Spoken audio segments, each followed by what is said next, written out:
All right. Um, so we're live. Hello to whoever is in chat. If you're looking at the camera, I am baby faced. We're gonna do some catch up stuff. I have to I have to text Hannah my food order for dinner. So I'm gonna let Tom and Max talk for a little bit while I go look at the menu. How's it going, guys?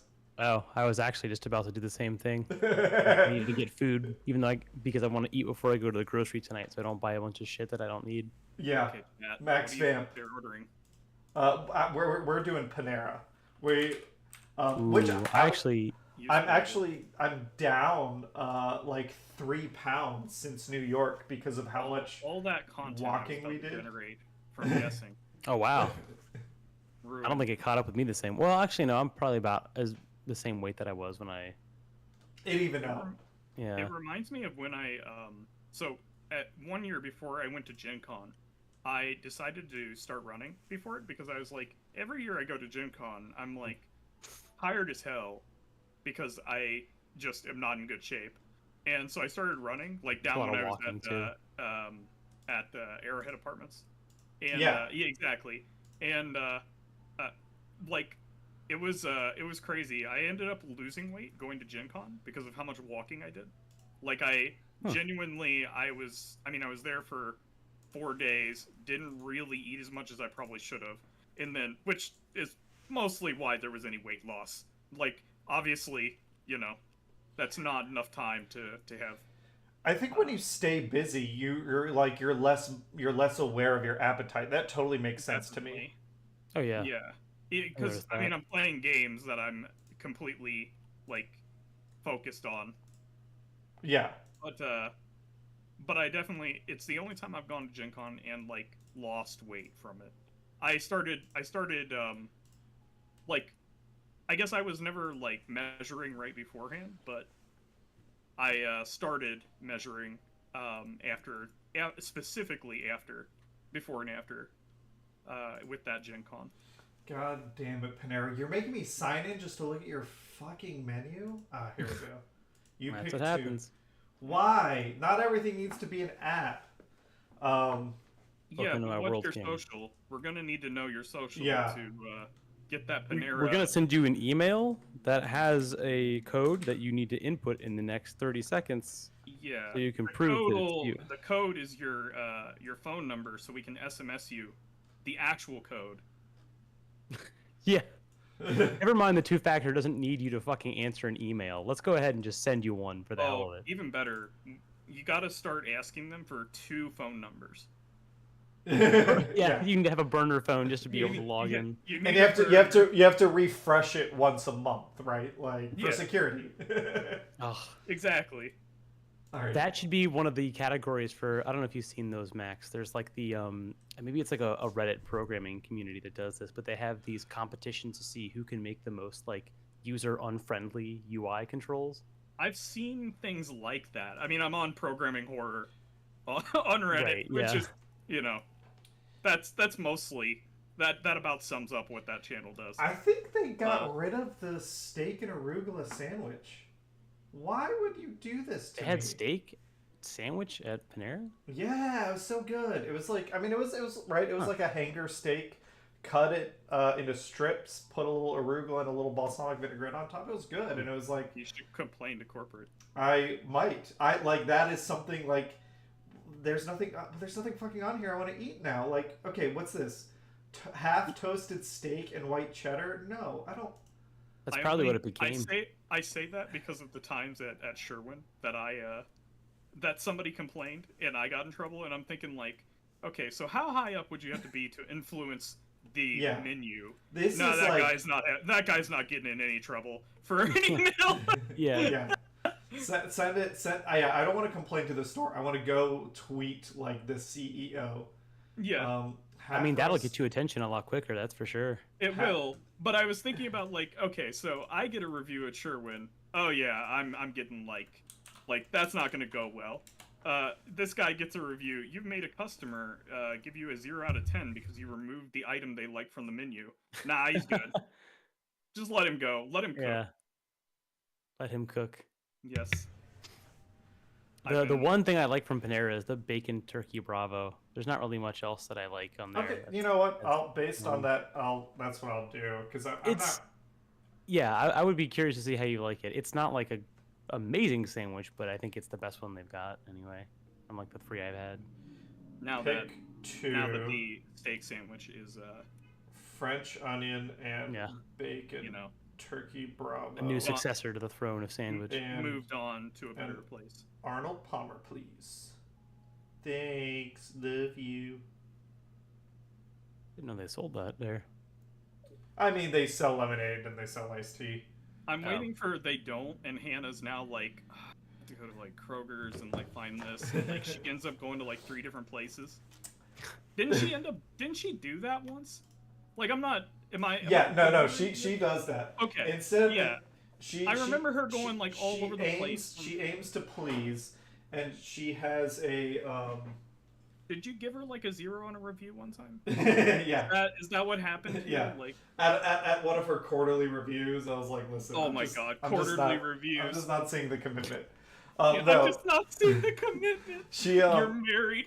she has.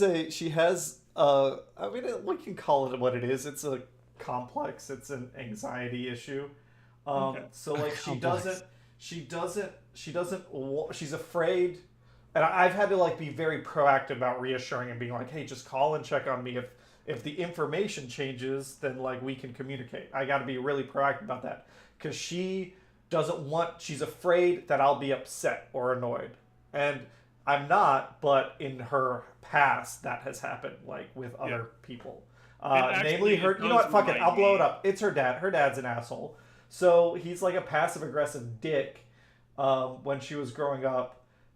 And like, so she's developed this thing about it where she doesn't want to check with me. So if I ask for something, she'll like go do it no matter how inconvenient it is for her. When I would rather like change the plan, let her like finish her shit so that she can be done faster so we can like spend more time together or something. She must win at all costs, is what you're saying. Yeah. All right. I figure it's been a minute. I played a bunch on the plane to New York. So I just want to run through the hero's journey because I unlocked this mode.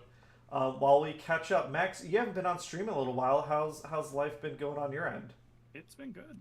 It's been good. I learned that Mech Warrior is alive and well as a game.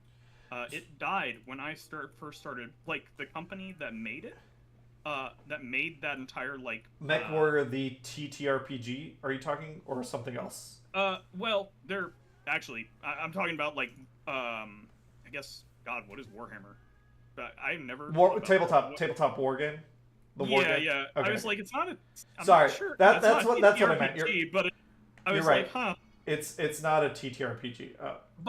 Anyways, it basically the Warhammer I keep wanting to say you just said it and I still want to say RTS. But anyways, the tabletop version of it. The in-person RTS. Yes, yeah. Well, you just roll as fast as possible. Yeah. And you can move to your movement phase or firing phase whenever. Like what do they call it? What do they call it? It eats up APM. See, yeah. APM. He has so many APM. He can roll so fast. That's when you need those dice, those like clear dice that have dice inside them, so you can roll more dice. But anyways, that actually, when I first started playing Warhammer when I was 10, I was told that, hey, this game just like died, and they were playing a version of it they called Whack-A-Mech, where if a mech took kinetic damage, they used a hammer to destroy it, and if it took damage from a laser weapon, they used a blowtorch to destroy it. Because at the time, this was like the first big like tabletop game like this that had gone out of like support, I guess you could say. Yeah. So people basically thought their models were, worthless and that it would never, this is the end. Unless they were playing like with friends that were also into the game, like the organized play or. I guess what I should say is I'm saying what the people at my LGS thought of it. Gotcha. I do not, because also this like predates, internet communities for this type of thing. that I have no idea like what the larger community's thought process was on it. So you know, it's really interesting to me because I've thought it's been dead this entire time. Yeah. And I've picked up some mechs and started learning to play, and it's just what I would expect from a tabletop game designed in the 80s. So is it come back recently after like I've seen a lot of posts coming in about it, like the 3D printed ones, like the BattleTech license has been like remaking them or something? Yeah, so a company acquired the BattleTech license and did a Kickstarter to actually like basically get everything back out there. Okay, that's what I was wondering, if it was fan supported or official. Rules. Yeah. It is official, but they also did like I guess they used the Kickstarter essentially to verify like interest. But it's not like fans running things keeping it alive. This is like gotcha. I guess official support. The entire reason it's still around is because of fans supporting it. But like it wouldn't be here today. But they own the rights, unlike the Transformers TCG where we don't own the rights. We just Gotcha. Yeah, so they bought the rights to it, and I'm kind of curious, like, who, like, mothballed the rights to that, like, through all the years? Because, like, nobody was making models, nobody was making new rule books. Like, the rules were all the same, people were still using the data sheets they had from back then. Which is also very interesting, because of a side point, that the rules were different based on what language you may have bought of a rulebook. Like, it would have, incorrect information in it. But, like, because this was made back in the 80s and the company went out of business, there were just some where, like, some languages, unless you knew, like, that things were wrong, you would just have incorrect versions of the rules. Your mechs would behave differently in Spanish. So, that was neat to learn about. But they ended up getting all the rules. They actually host a site now that has all the data sheets on it for free. Oh, awesome. That's cool. Pretty crazy. And there's so many mechs in this game because they don't do what Warhammer does, where it's like, oh, just, pay for a guy who has a bolt pistol.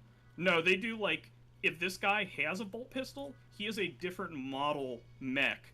Like, kind of like, I would think this is more like what an engineer would do, where it's like, hey, we swapped out a part here, so this is a different model of this vehicle. Yeah, it's like if you do tanks or like the Bradley has a bunch of variants and model numbers. Yep. So in Mech Warrior, you can do something where it's like you buy equipment, but in this case, the way it started out is like even the most minor changes to equipment resulted in a minor variant sheet. So it's like you have 1,000 sheets for a tactical squad based on every combination. So I've been really enjoying the fact that the game that the person who taught me 40K told me was dead when I first started has survived all these years. That is awesome. I wanted to see the whole hero's journey thing while we're talking. It's got a little bit of time. What is the hero's journey thing? It's basically it's just they keep a record of the past like I think it's 200 hours of gameplay, so you can see it on the map. I'm streaming it right now, Max. I'm watching. Okay, so you can watch it. If you watch it over Discord, it'll be real time. There's no delay via like there is on Twitch and YouTube. But so this green path is basically my path through the game. And in this game, right, they took the map from Breath of the Wild. They added the depths and the sky. And I wanted to see kind of what I've been doing throughout. So I after this, I want to kind of catch people up on my progress. I feel like I've done a good chunk of the game now, even though I've only done one of the major levels. There are 4... As far as I know, it's the same as Breath of the Wild, where there are 4 major levels. I'll be right back real quick. Yeah, 4 dungeons. But I feel like I've done like 80% of this map. If I zoom out here and show. How does this represent the underground? It's here. This is the underground map. Okay. Doesn't it go a lot deeper? Or is that just like there's no elevation? Within the underground, there are small elevation changes, but the only way to get from the overworld to the underground is dropping through these huge tunnels, and they all end at about the same elevation. I see. So okay. I've seen people fall down those in videos, but I haven't played, so yeah, I'm just like, wow, if like I'm thinking of that like, you know, oh, there must be like, you know, different elevation changes. yeah, and then if you like, this is the sky map, and if you're looking at like islands in the sky, how bright they are, shows kind of how. Oh, here I'm about to drop into one, I think. Yeah, the hero's journey for this is fantastic because of how people glide around. Yeah. So if you notice there, I dropped and I forgot to pull my chute, I think, and I just died. Yeah, and then this is like where I think I started figuring out. This is like the big bulk of when I start figuring out how to explore the underground.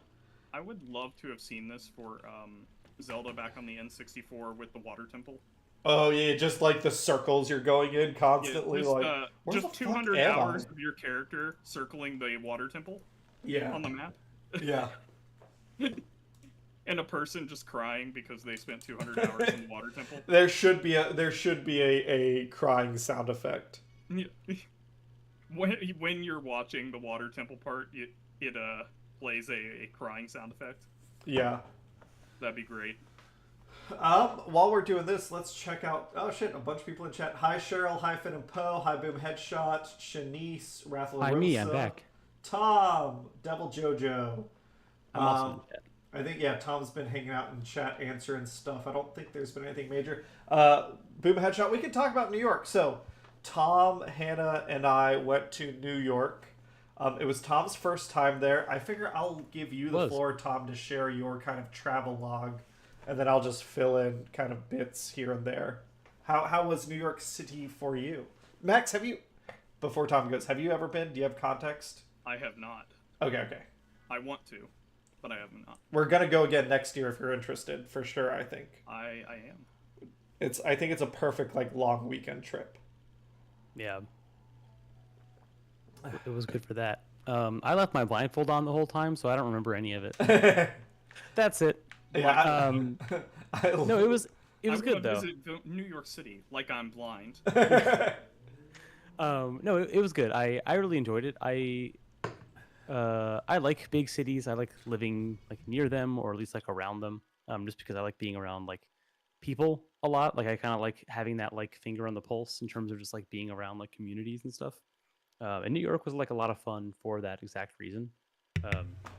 We were there from Thursday of last week to like afternoon on Sunday. Yeah, so about three full days.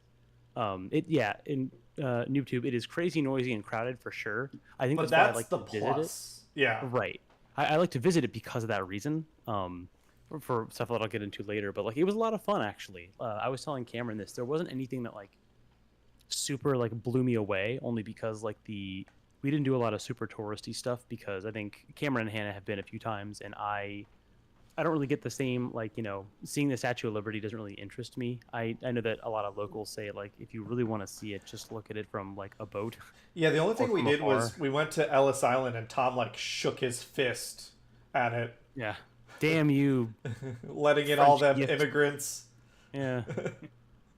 Actually, I don't even know. The closest point would have been to Ellis Island would have been, like, you were just showing your extreme hatred of clerks, right? Yeah, bureaucracy. The bureaucracy. Yeah. Damn it. But it was good. I liked it in that it was just like, overall, it was also like the first trip that I think been the most solo on in terms of like flying, which is like a lot of fun. I had a hotel room to myself, which was great because I was up very late, unfortunately, even though I tried to go to bed like before midnight on some nights. I don't know if it's unfortunate, like, not while you're in New York. If you're gonna be up late, right? Well, unfortunate for me, like overall as a person, because I should be going to sleep before midnight. Oh, gotcha. I was thinking of the Delta thing you had happened to you. Or was the that what? Delta? You and Craig getting like basically stuck. Oh yeah, no, that was we New Orleans. we did have a delay getting to New York, but it was only I think 2 hours. Oh yeah, so yeah, without doing a Delta whole like step decide, by step. so they didn't decide to depose you No. No. again The- for your so crimes against humanity. the flight out there was supposed to happen at like what 10, I think the morning of on that Thursday. So like I'm like No, it's supposed to happen I'm at sorry. 8. It ended up happening at 10. Yeah. That's right. Yeah, it was supposed to happen at like 8, like 7:50 or something. So I got up. I mean, for Cameron and Hannah, it's probably normal time to go running. For me, that was like super early. So I made sure to go to bed like as early as I could, and still, of course, didn't get enough sleep. I got maybe 4 hours total, and that was like trying to go to bed like 2 hours prior, 3 hours prior to that. So we were supposed to take off at 7:50.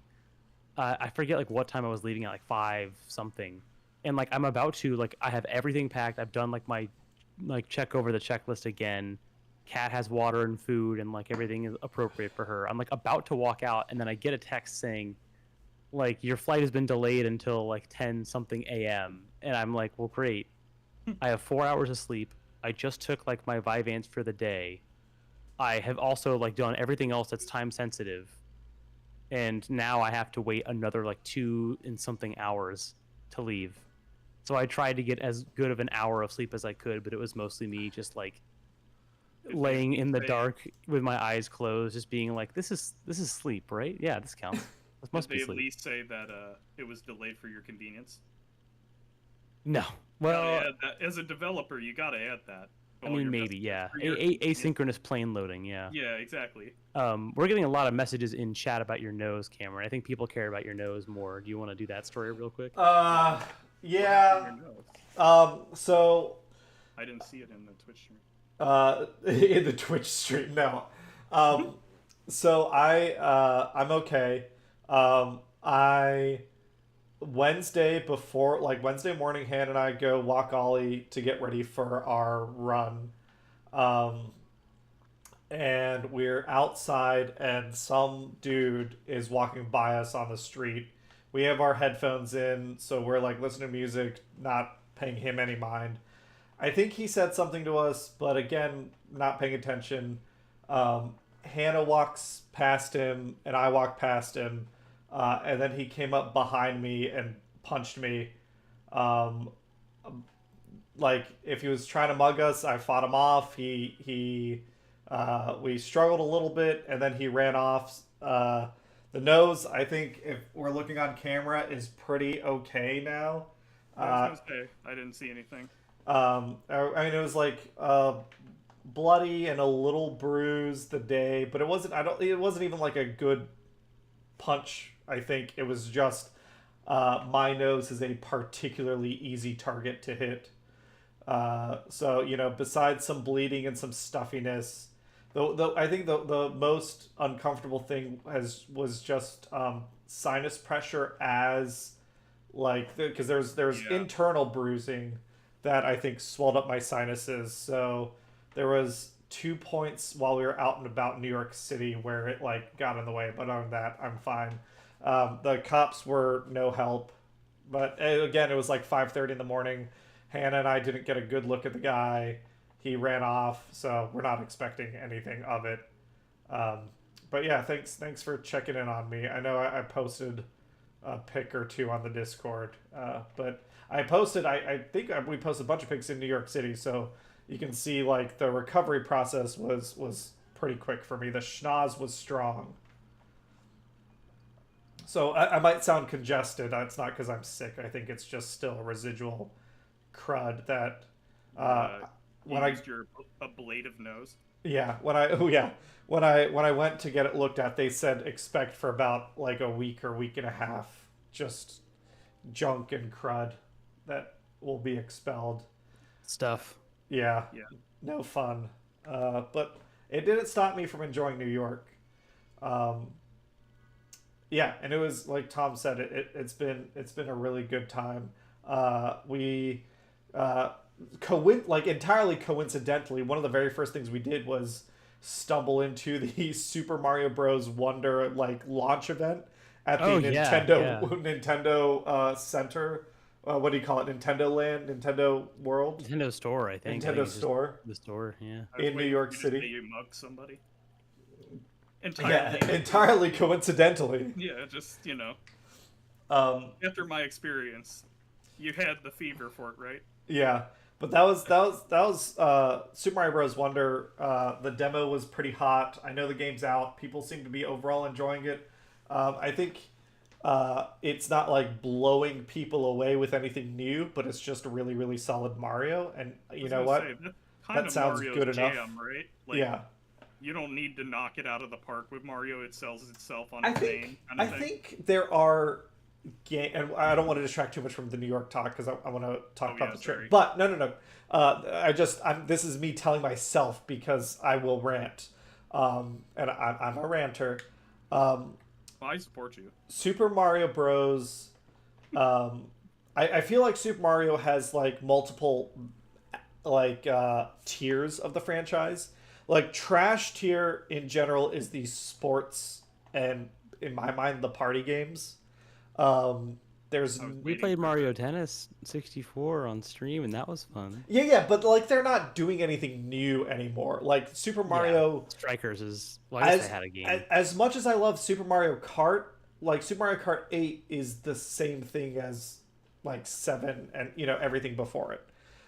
It's when I say trash tier, I guess I should say I mean, from Nintendo's like portfolio. low is tier. what you Yeah, mean, right? yeah, they're still Like, great games.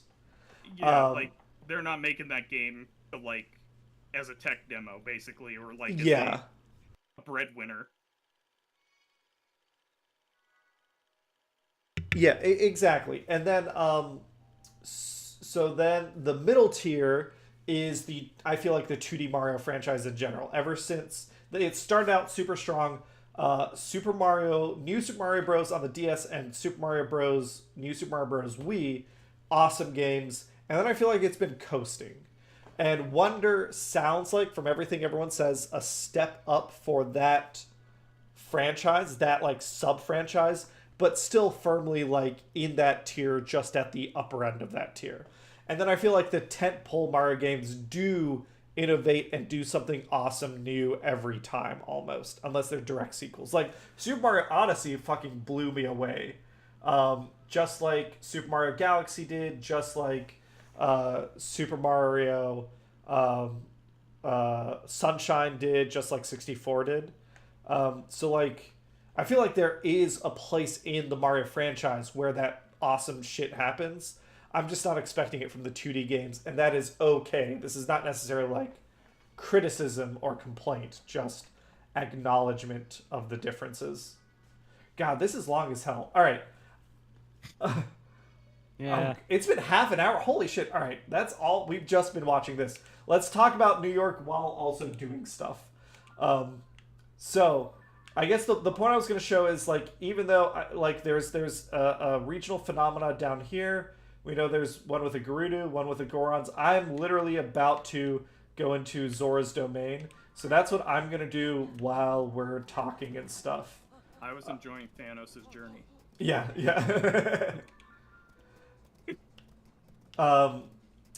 Yeah, so first day in New York City, we did the new Super Mario Bros. Wonder event at the Nintendo World. That's where I got this sweatshirt, because Mega Stuff destroyed my Zelda T-shirt, the classic like green one with a yellow symbol. I figured Oh, the it's GameStop special thing. the GameStop special. Fuck. That's legitimately sad. Yeah, she got scared by the neighbor's dog, who's a super cute puppy. Oh. And And he lashed out at the closest thing that had value to you. no, she climbed up onto the we have these like hard wooden shutters. She climbed up onto the edge of a shutter and just wouldn't come down. Oh, And so when I came and got her and took her down, she was okay, but she was latching onto me the whole time. All right, what? So my shirt got shredded. Are your cargo shorts and fedora okay though? Yeah, they are. The cargo Okay, shorts so the rest of and the, the so, fedora. so the rest of the outfit is fine. Yeah, You I just need need to eBay the shirt. ever since your N7 shirt was destroyed. You know, that was Tough times. Oh, is that another national- story? Did that happen? Yeah, I have mean, a he penchant just of told losing Naden shirts. me one day, like, hey, yeah, I don't have that shirt anymore. Naden me like, oh my god. Oh, I remember that shirt. I know. That's a good shirt. Well, we all had it. Me, Nate, and him. 10-7. That was also a GameStop shirt, right? Yeah. I think we got that while I was working at GameStop. Yeah, you just brought them home one day, and you're like, "Hey, everybody have these," and then I like, think we yeah, all ended they up wearing started them, getting big in at like the same time, Yeah. 2011? Oh. because it was my favorite shirt on the Citadel. Yeah, yeah. Alright. Take off. Woo! Oh, fuck. The weight. And it didn't have fake Commander Shepard. What the fuck is this? I think it's trying to sink now that it's got a. If it dives too below like the horizon line, it's gonna like sink. Because think of it, your fans are tilted forward, and so is all the weight on your Yeah. thing. Hold on. I think anyway. I don't know. I'm not good at physics. No, I think you're right. Alright, let's slap them on here. Yeah, I played about maybe the 4 minutes of Wonder, just at like a test like demo thing at the store, and it seems pretty fun. I mean, like the actual like the intuitive like feel of the control is pretty good. I like it much more than I liked the couple like minutes to an hour I played of the like new Super Mario Brothers on the Wii. Yeah. And the Nintendo store in general was fun. They had like some cool Yeah. some cool like I don't know what you call it, scenery, places to like take your photo with like They different had like statues. Of the statues. They characters. had a kick-ass one of Link from Tears of the Kingdom with like his arm, the glowy arm reaching out. They had Bowser. They had like Mario on a pole, which is interesting. It always reminds me of like that the way those stores in pictures that I've seen look is they remind me of the old game guides for Nintendo. Yes. Like- Oh yeah. In particular, the Mother game guide. Yeah. Very much so. Like the 3D, almost like they made the models and then took pictures of them. Yeah. Everything besides the scratch and sniff. I was about to say, you know, did you just try scratching and sniffing stuff there? Yeah. Well, they had specific signs that we Yeah. couldn't touch them. I was going to, but then an employee yelled at So me. you could only sniff. Yeah. Disappointing. And with my nose, it just wasn't cutting Oh it. man, I didn't Yeah. even think of that. Nintendo store 2 out of 10 couldn't sniff. Yeah, 2 out of 10. Accessibility sniff. was horrible. Couldn't. Olfactory Accessibility. Yeah. accessibility was Yeah. terrible. I can't smell, and they didn't do anything to help with that. I'm gonna write a complaint to Mr. Bowser.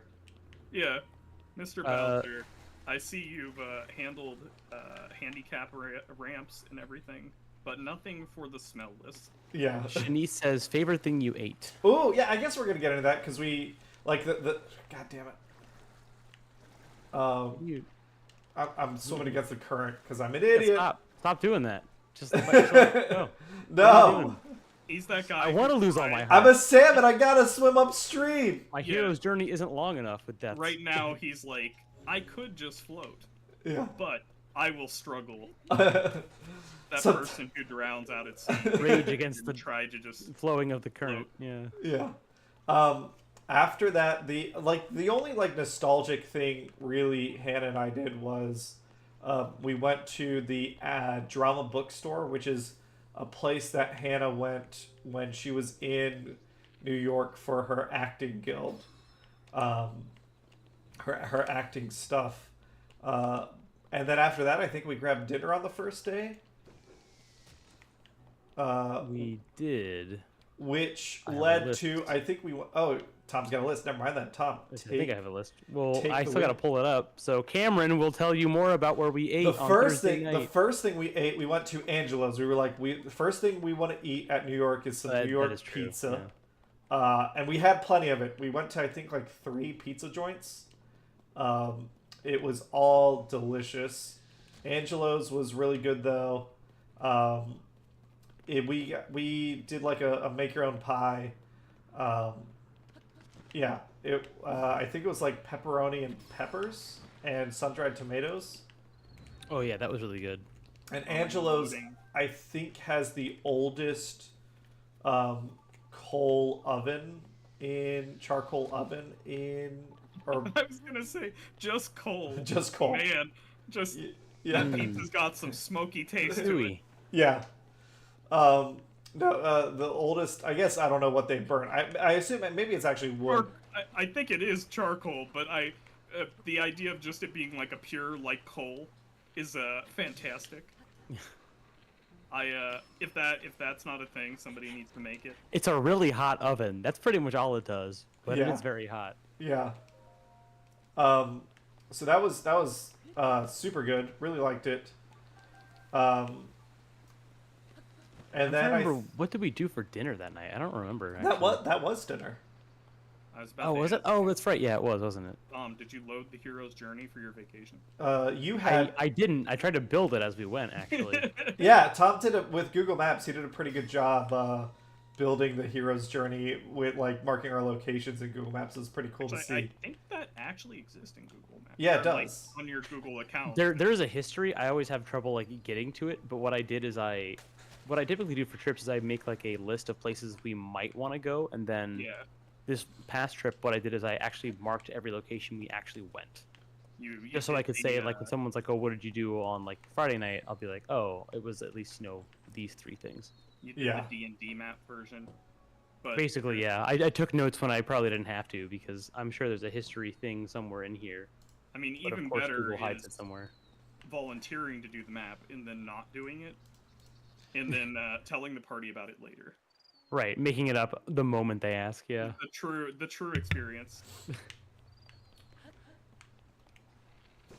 Oh, here it is. Timeline. And we did we hit up 2 places that are, and I'm not a subscriber to Barstool Sports, but I know a lot of people put value in David Portnoy's list. So we hit up 2 places that you fucker die that he went to. So Angelo's was one. It was really good. I think it was like $25 for pizza. But it was super delicious. They do something different there. They I think if you ask New Yorkers, they say it's something in they do with their water supply. But for me, it's when you have a really old oven like that. Oh, like if it's a century old, eventually, all that thermal stress and use kind of evens out the oven's thermal profile, so they just get really consistent pizza. What impressed me at Angelo's was they did like the charring perfectly, so you get like a perfectly charred bottom and the bits that you want charred on top without the entire pizza being black. That was super good. The oven's ranked up. Yeah, basically. From all the experience I've had. It's like it's a thing. Like I really liked it. And then I think after that we like wandered a bit. We basically visited a bunch of bars that night in Manhattan. We stayed in Manhattan, and then Han and I crashed because we're old. And Tom went and enjoyed the city on his own. I think was that night you got your first chopped cheese. It was, yeah. So I went out by myself because I'm chronically bad at going to bed at a reasonable time, like a normal human being. So we were staying right above Hell's Kitchen, right on the Columbus Circle, maybe a block or 2 away from Central Park. So I just like walked south a little bit to Hell's Kitchen. I went to a little sports bar called Valhalla, and then I went to Industry Bar, which is pretty cool. They were having like, I think it was like a drag show night, but the main host, I think, does comedy as like a side thing, and they were really good. It was a very fun night.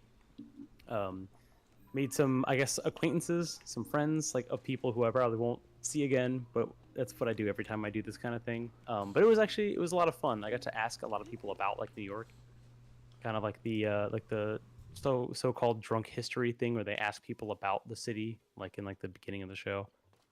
So that was fun. That was a good time. And yeah, so on my way home, because I realized that New York does also stay up late. There was a deli within like a block. Did you a say block- New York stays up late?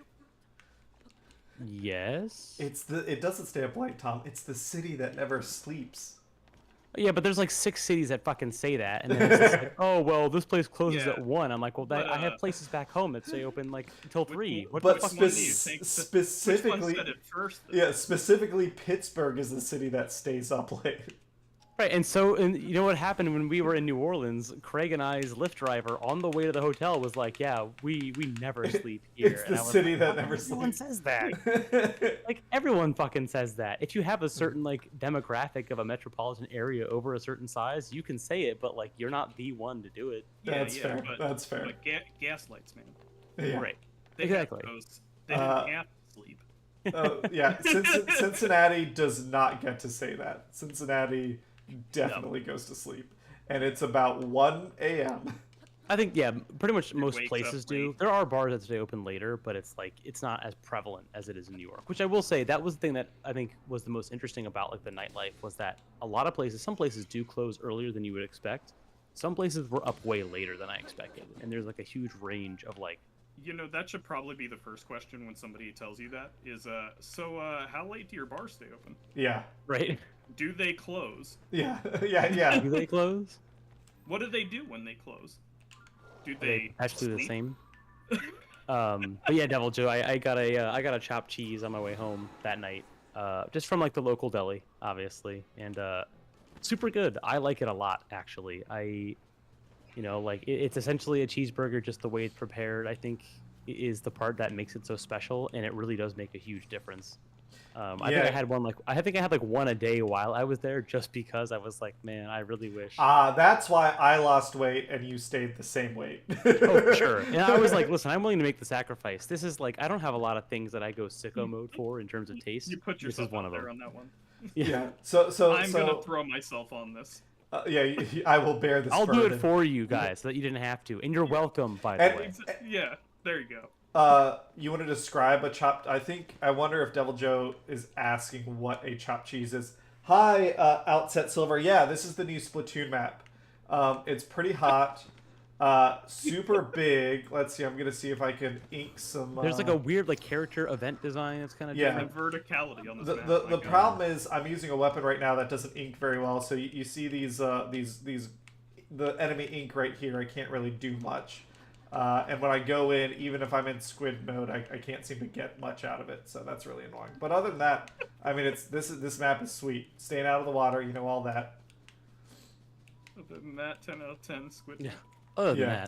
that, still good. All right, Oh, man. let's see if I can get this fucking rabbit. With squid again. But yeah, so a chopped cheese. How do you define it? So I guess like most places describe it. Essentially, to me, I kind of view it as like if you take a cheeseburger and you chop up like the meat and cheese as you cook it. That's like the core of it. It's mostly like the ground beef with cheese, and then some people do like onions, and like seasoning is like another big component depending on where you get it from. But it's mostly ground beef and cheese, and you cook it like you would the same parts of like a cheeseburger, but you cook the meat and cheese together, and you like chop it up as you cook it. And then It like, all kind of after like you congeals together, but it's all like Yeah. hot and good. right, because like the oils from the cheese and like the meat can like sort of like cook together at the same time, so it becomes kind of like a mixture. You stick And then like you oil put in. like depending on where you get it from, they've got different toppings, but it's usually like other like lettuce, tomatoes, like mayo, other condiments, Yeah. and that's it. Like that's the whole sandwich. But the physical change of the core ingredients makes it tastes different, and it's kind of good. It's almost like the consistency of the meat in like a sloppy Joe, just without the like specific whatever the hell it is. It's in a sloppy I was Joe. gonna say the sloppy. Yeah, without the sloppy, it's more of just like Whatever Joe put in there. a congeled Joe, except it's not Yeah, congealed congealed like the Joe. way a gelatinous cube is. Yeah, it's not congealed due to cooling down. It homogenizes like at temperature. Yeah, And that and like it, the oils and stuff that come out during it That's Right. what makes it so tasty. And I had never It- had one, even though I lived in New York. I had never had one until we went to Brooklyn and got one, and it was awesome. I didn't know you had lived in New York. Oh yeah, yeah. Well, for like for a summer, was it my senior year at Wright State? I was working in Long Island and living in Queens, and then Hannah lived there for a summer. Like 2 years after me, she was living in Queens and Flushing, Queens, and doing her acting thing in Manhattan.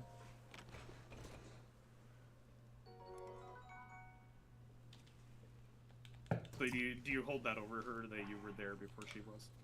No, I think we both just really enjoy New York.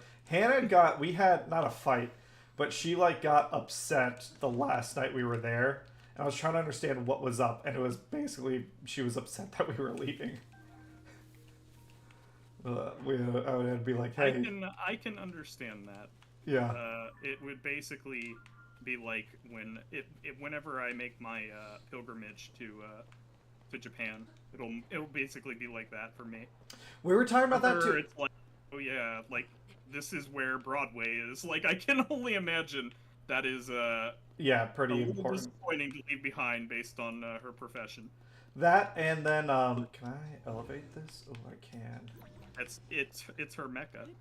Elevate, elevate, come on and elevate. We were just sidebar. We were talking about next trips, and originally we were gonna do Egypt. That's probably far enough. Originally we were gonna do Egypt next year, but with everything going on in Israel, we're gonna nix that plan. You So- don't want to get that close? So we might be trying to do Japan next year. Yeah, that seems reasonable. Yeah, a little more. I kept trying to tell Hannah, You know don't what worry this about means now, Egypt though. because the rockets That- are being fired from Egypt. We'll be This perfectly is- safe. Right. You're gonna get there and they're gonna be like, so the Taiwan Strait thing. Yeah. Finally, time to settle this. Yeah. So you about know, that. I'm just feeling right about it. Yeah, This moment. yeah. just- Slug it out. Yeah. What the? I guess yeah. To answer your question the long way, Shanice. I guess like favorite thing we ate. My favorite thing, like personally, was the chopped cheese, just because I wanted to eat it for a long time, and not from like, I guess from like a gentrified place, because I've seen that one video about it where the guy was like, it's supposed to be simple. It's not supposed to be something that people adopt and make into some bullshit. It was Yeah. made in poor neighborhoods because it's what we eat. And I was like, yeah, I want to try it, but I also don't want. I'm not gonna like go home and be like, we should make it. Yeah. I just wanted to try it in the place to say that I did it. Arbitrary Heroes now offering. Okay, Our new food service, all Yeah. the foods that aren't supposed to be chopped cheese, yeah. colonized. Yeah.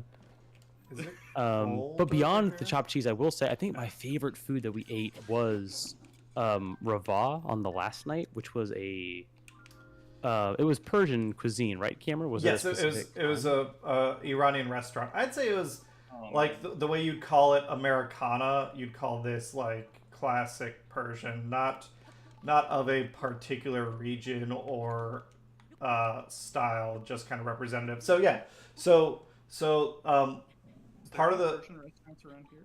not good ones. Unfortunate.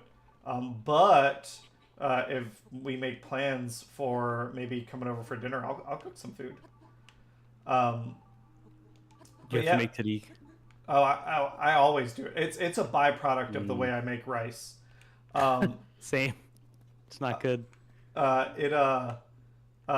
So we met up with my cousin Nader, who's in Boston, right? Boston? No, Providence. He met up with us in New York on Friday. We basically spent Friday exploring Brooklyn, ate a bunch more good food, did a bunch of karaoke, and then went out for Korean barbecue afterwards. It was Oh yeah, we went to 100 Fun, and that's also I think the night we went to another pizza place, the little DeFera. which was great because it was the most like that place Brooklyn. reminded me of the place that Fry works at in Futurama, and that it is in Brooklyn, and it was like we went in there, and like half the people in there were like family or related to the workers, and they were talking about some like light Yeah. interpersonal drama. Yeah, it we was were- very much just like that's New it York, was baby. dinner and a show, and it was so good.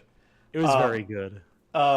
Yeah, DeFera was awesome, and it was different from Angelo's. They both had their own different style. I think I preferred, if I'm thinking on it, I think I preferred Angelo's a little better to DeFera, but they're both awesome. Yeah. We then afterwards we did karaoke, and as is tradition, you do karaoke, and then afterwards you get Korean barbecue, and that was super good. We got to meet Max at karaoke. We met my cousin Nader's friend. Who is a Roll20 developer, which is awesome. The deity of light. Dark, yeah, the and, guy who fixed their lighting module. Yeah. I thanked him for his service. Yeah. He now is the owner of the domain of Light and Dark. Yeah. Yeah. And then Saturday we did more hanging out in Brooklyn. Went to Smorgasburg, which is a food festival that Hannah and I used to go to when we were in New York, and had a bunch of good. They were celebrating, I think, the Philippines.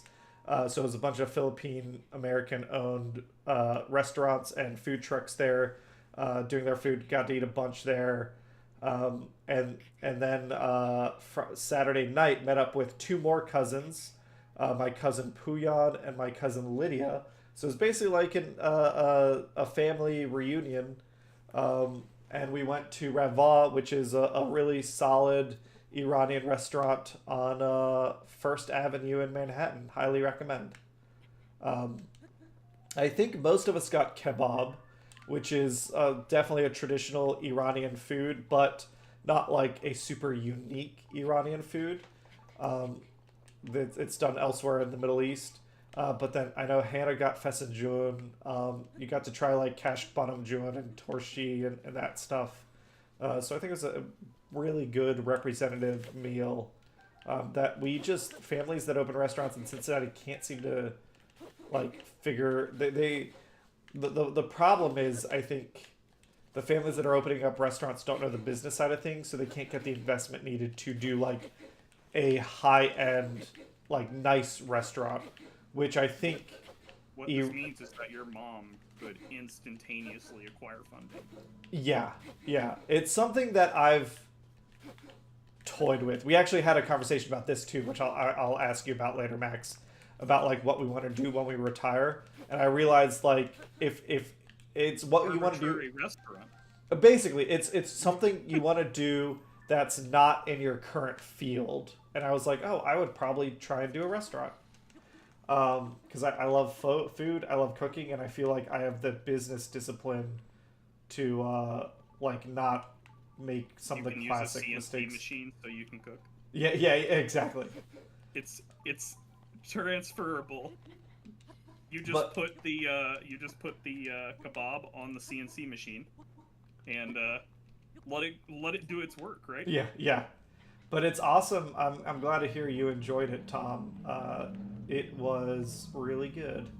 Yeah, I had a lot of fun. It was a lot of like, there's not like a lot of like big like touristy things that I really want to see in most places, even like New York. So I think it was like, of all the stuff we did, it was like constantly good throughout, instead of it being like, all right, here's our one thing for the day, then we do nothing for like a long time. And then we like try to do something else, and it goes like, okay. Not to say the other trips this year were great too, but I think this is the most consistently good for me. I feel like you're taking pot shots at Chicago.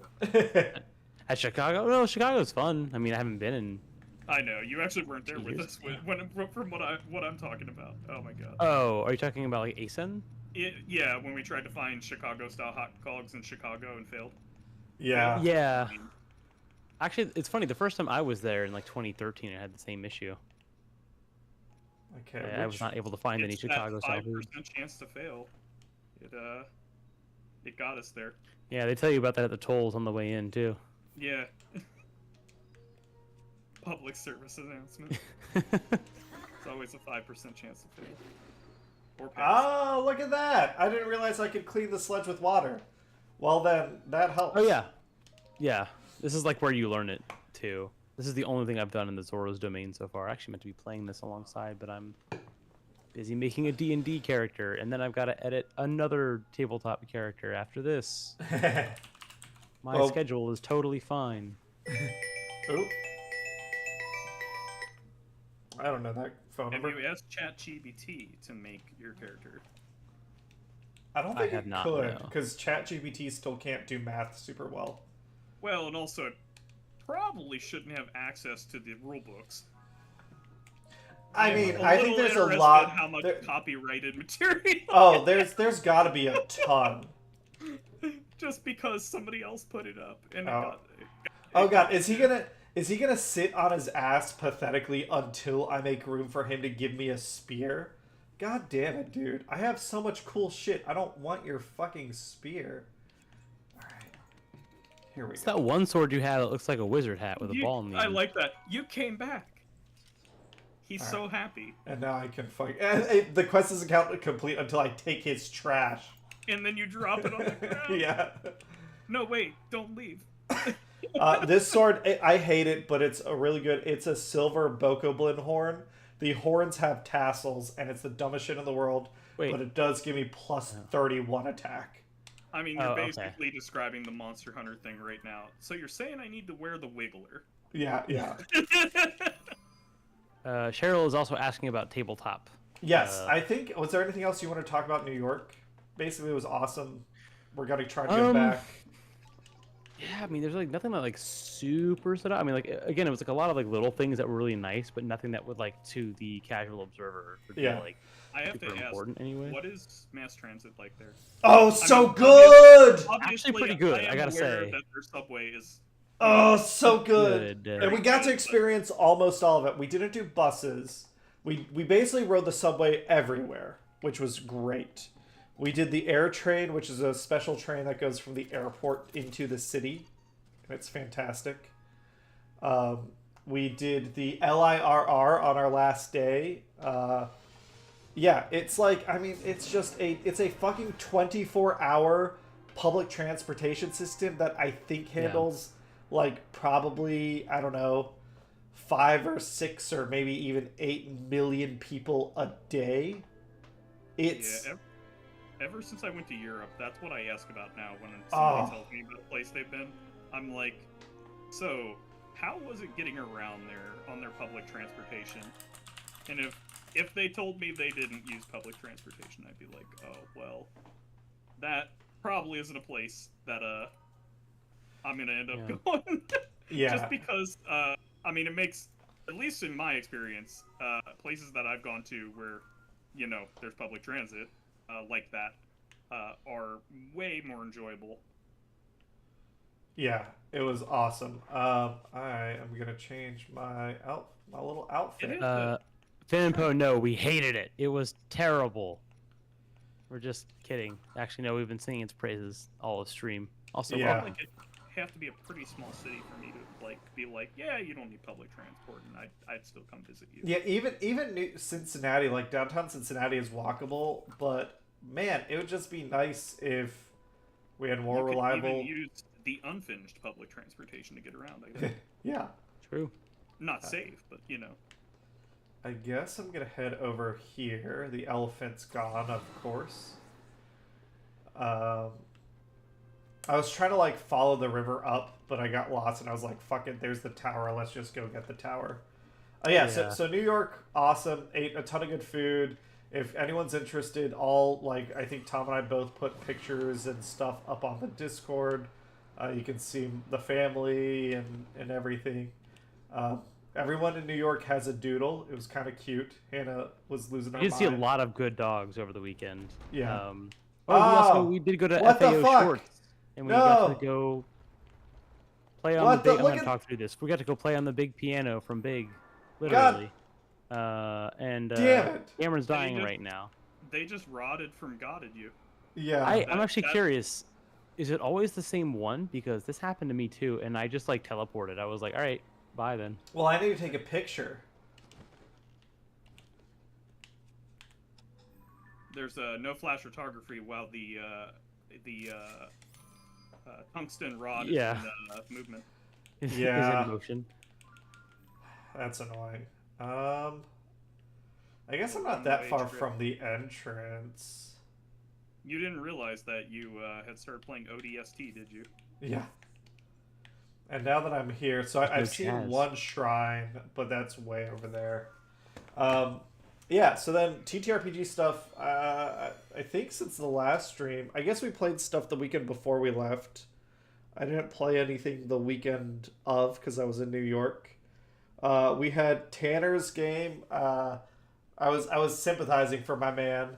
He's been running Radiant Citadel. It's been great. This was the first session that I was missing. He knew about it ahead of time, and he used it as an opportunity to like bring in a bunch of new players.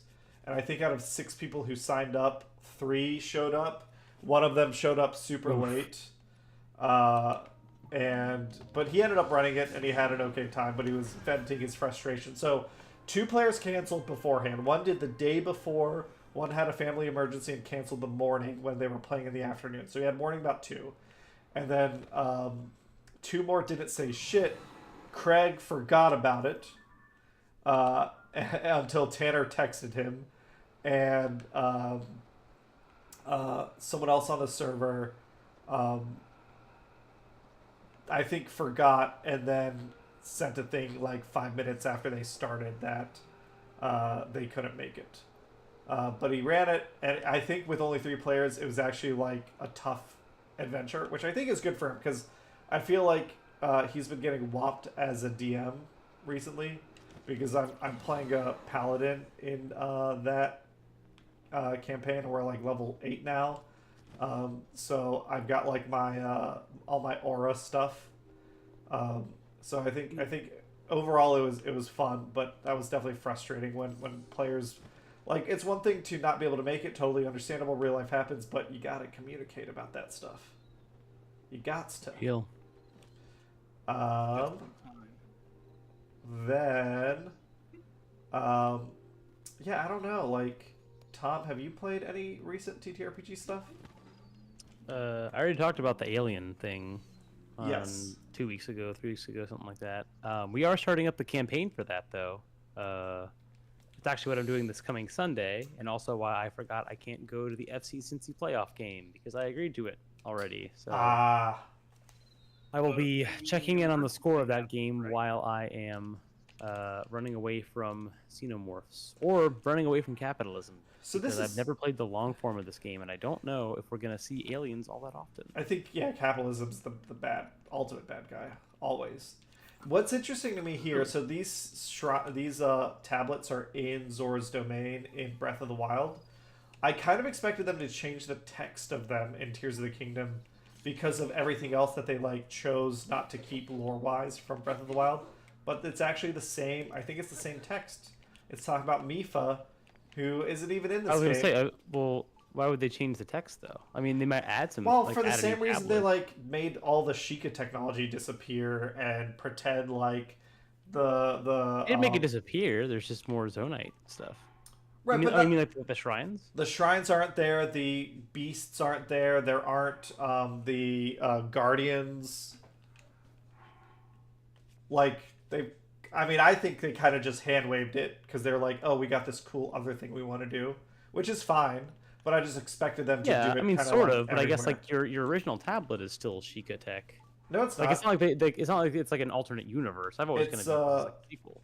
Yeah, it's a sequel, but it's your tablet's not a Sheikah Slate anymore. It's a Peripad.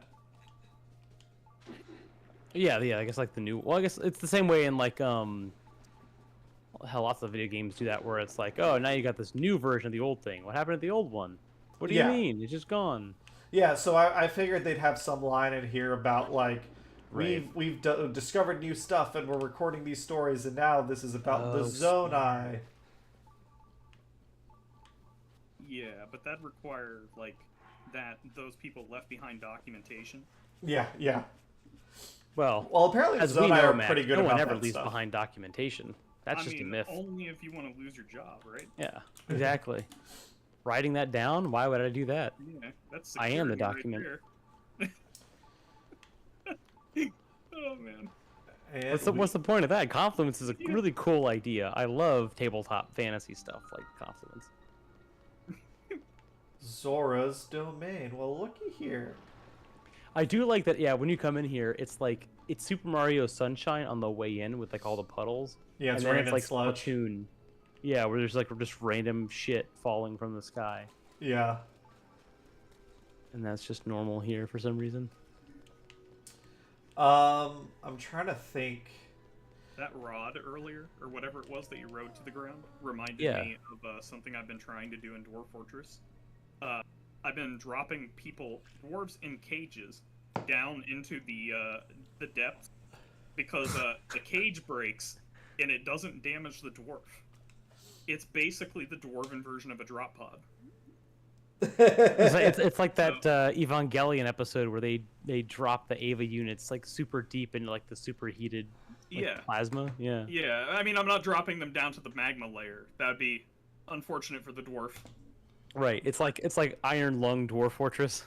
But I am putting 10 dwarves with full steel gear in, digging a hole down to the cavern layer that I seal, and then I'm like, there's only one way to deploy them. Permanently, yeah. Go, dwarves. Clear the cavern layers. Report back when you're strong enough. Yeah, boom headshot, like the Delve pods in Gears of War 2. That's a very good way of putting that, because that is exactly what they are. Perfect. Right, because they use like a mining laser to dig down. Yeah. What a great game. Gears of War 2, it was the only one I ever owned and played all the way through, and I love that game. I think it was the best one. I never played 4 or any of the others. It had its own like Ravenholm area, like Half-Life 2 did, and it pulled it off just as well as Half-Life 2 did. You just and I thought it was very impressive. I need to look at what I need to look up the story for 4. You're playing as his kids, and it's revealed that you're like one of the characters. I guess spoilers for Gears of War 4. I think there's been 5 now. But one of the characters is like half locust or something. Did they add more? What were the brothers' names? Carmine. Yeah, did they add more Carmines? Did we suddenly find out that he had like just that there were more the whole Carmine royal rules? That I don't know. I guess that was the only part I liked about Gears of War 3 was I remember we all got to vote before the game came out on whether or not Carmine was going to live or die, and we saved him. Through democracy. Yeah. Oh, really? Oh, shit. Yeah. I only ever played like through 2. I never followed after that. I kind of figured it was like Assassin's Creed where there's so many you can't keep track. Yeah. That is a... It was one of those, it's like Halo for me where they hint at this really interesting universe, but the game doesn't explore it at all. Yeah. Yeah. Yeah. Now go read the books. Yona. I haven't met this person yet. Yeah. I've been here. Missing along with Princess Zelda. What brings you here?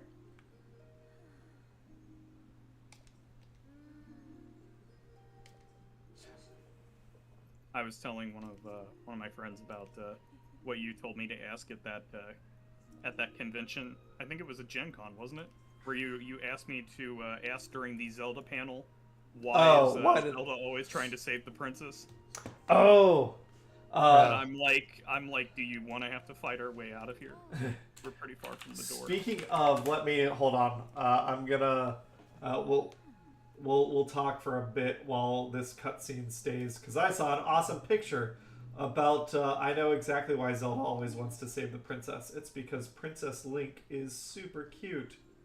Oh my god. That's awesome.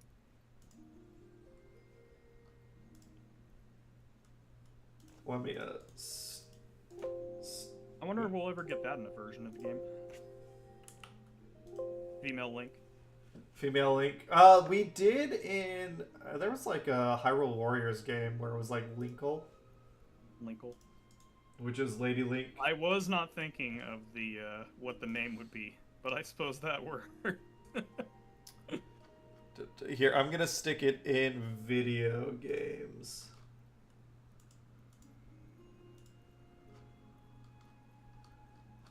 Where's like the original source? I don't want to post like the Reddit post. Well, that's fine. Posting the Reddit post from a bot, right? Yeah, basically. There it is. Where'd you put it? Video games general. Princess Link, hella cute. Oh, You know, that's why Zelda's always trying to save her. yeah. So now I need to ask about the canon of this image that I pull from my pocket when we're at the event, right? Yeah, exactly. Explain this evidence then. Yeah. All right, so now I can go find Sedan. Sweet. But yeah, I'm trying to think. I'm sorry, Pokecheryl. I don't know that we have a bunch of TTRPG stuff to talk about. Have we already talked about the last adventure, the latest adventure of the Horse Girls? The what? Not Hell Riders. Oh yeah, the Hell Riders. The Horse Girls. Oh, Tom, you weren't there for that one. So No, maybe I just came back in the bathroom. I didn't hear what happened. Is this like the last charge of the Light Brigade, but like My Little Pony or something? it's the not Descent into Avernus, but a game based around that I'm running. So the first session, Max, was I actually showed in my version. I showed the Fall of Avernus. The whole party plays as Hell Riders, in Elturel, and the game starts with some like slice of life stuff, and then it goes to the next day, and the next day is the day that Elturel falls. The day the Fire Nation attacked. Basically. Yeah. Ancient Arowana. Oh, I did bring. There you go. Sweet. Zora armor. Repaired. Done. Thanks. And then now the party is traveling to Baldur's Gate from Elturel. And that campaign, you know, with Baldur's Gate 3 coming out, really got some good ambience music to use during the campaign, didn't it? Yeah, and I'm pretty sure one of the players has been using Baldur's Gate 3 as their character maker. Nice. Yeah, which I think is an awesome idea. Easy. Yeah. For token art. Oh, I was thinking like just like level up, use console to level up your character. Be like, okay, this is my roll 20, like not roll 20, D&D Beyond. Yeah. I was like, I mean, it's a little resource intensive, but it would work, and you'd get some of the cool buffs they added to the game. Where you're like, so shoving is a bonus action, right?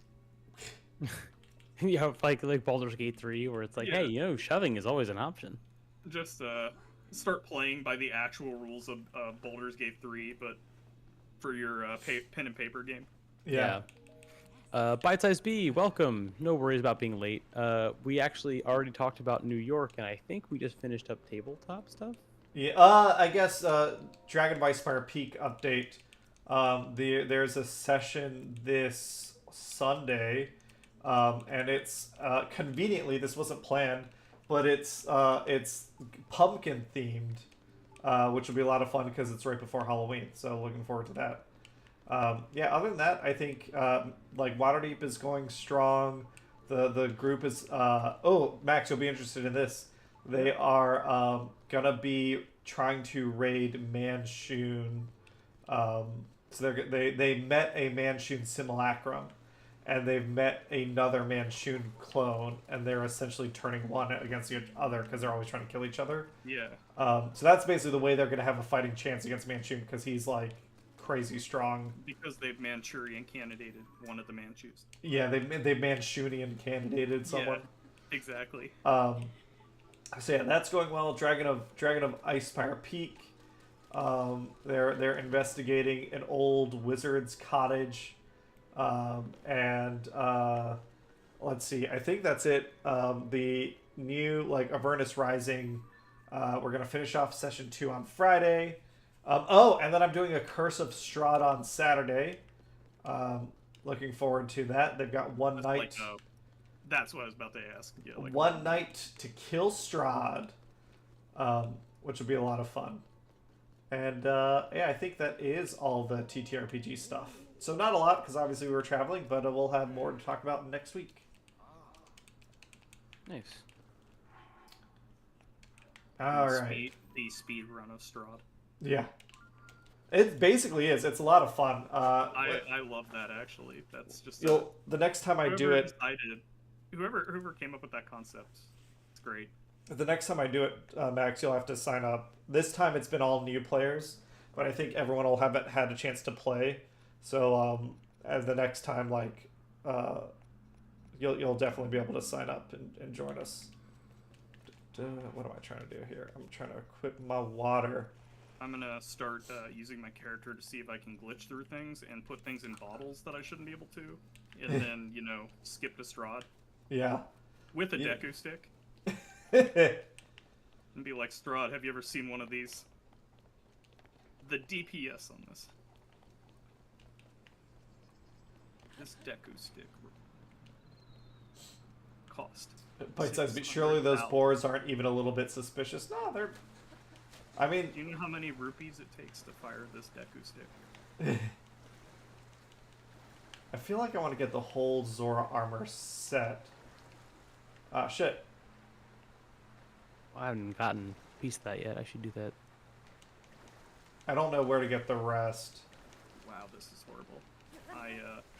I had a dwarf die, and I looked next to him. In the cage next to him, the cage trap, is a named, agitated giant mosquito. It's basically a sturge. And it's named because it killed a dwarf. You accidentally trapped it in the cage, or it's small so it could get through the bars. It apparently, well, it's a giant one, so I'm thinking this is probably the size of, yeah, it's injured too, and terrified, even though it's in a cage.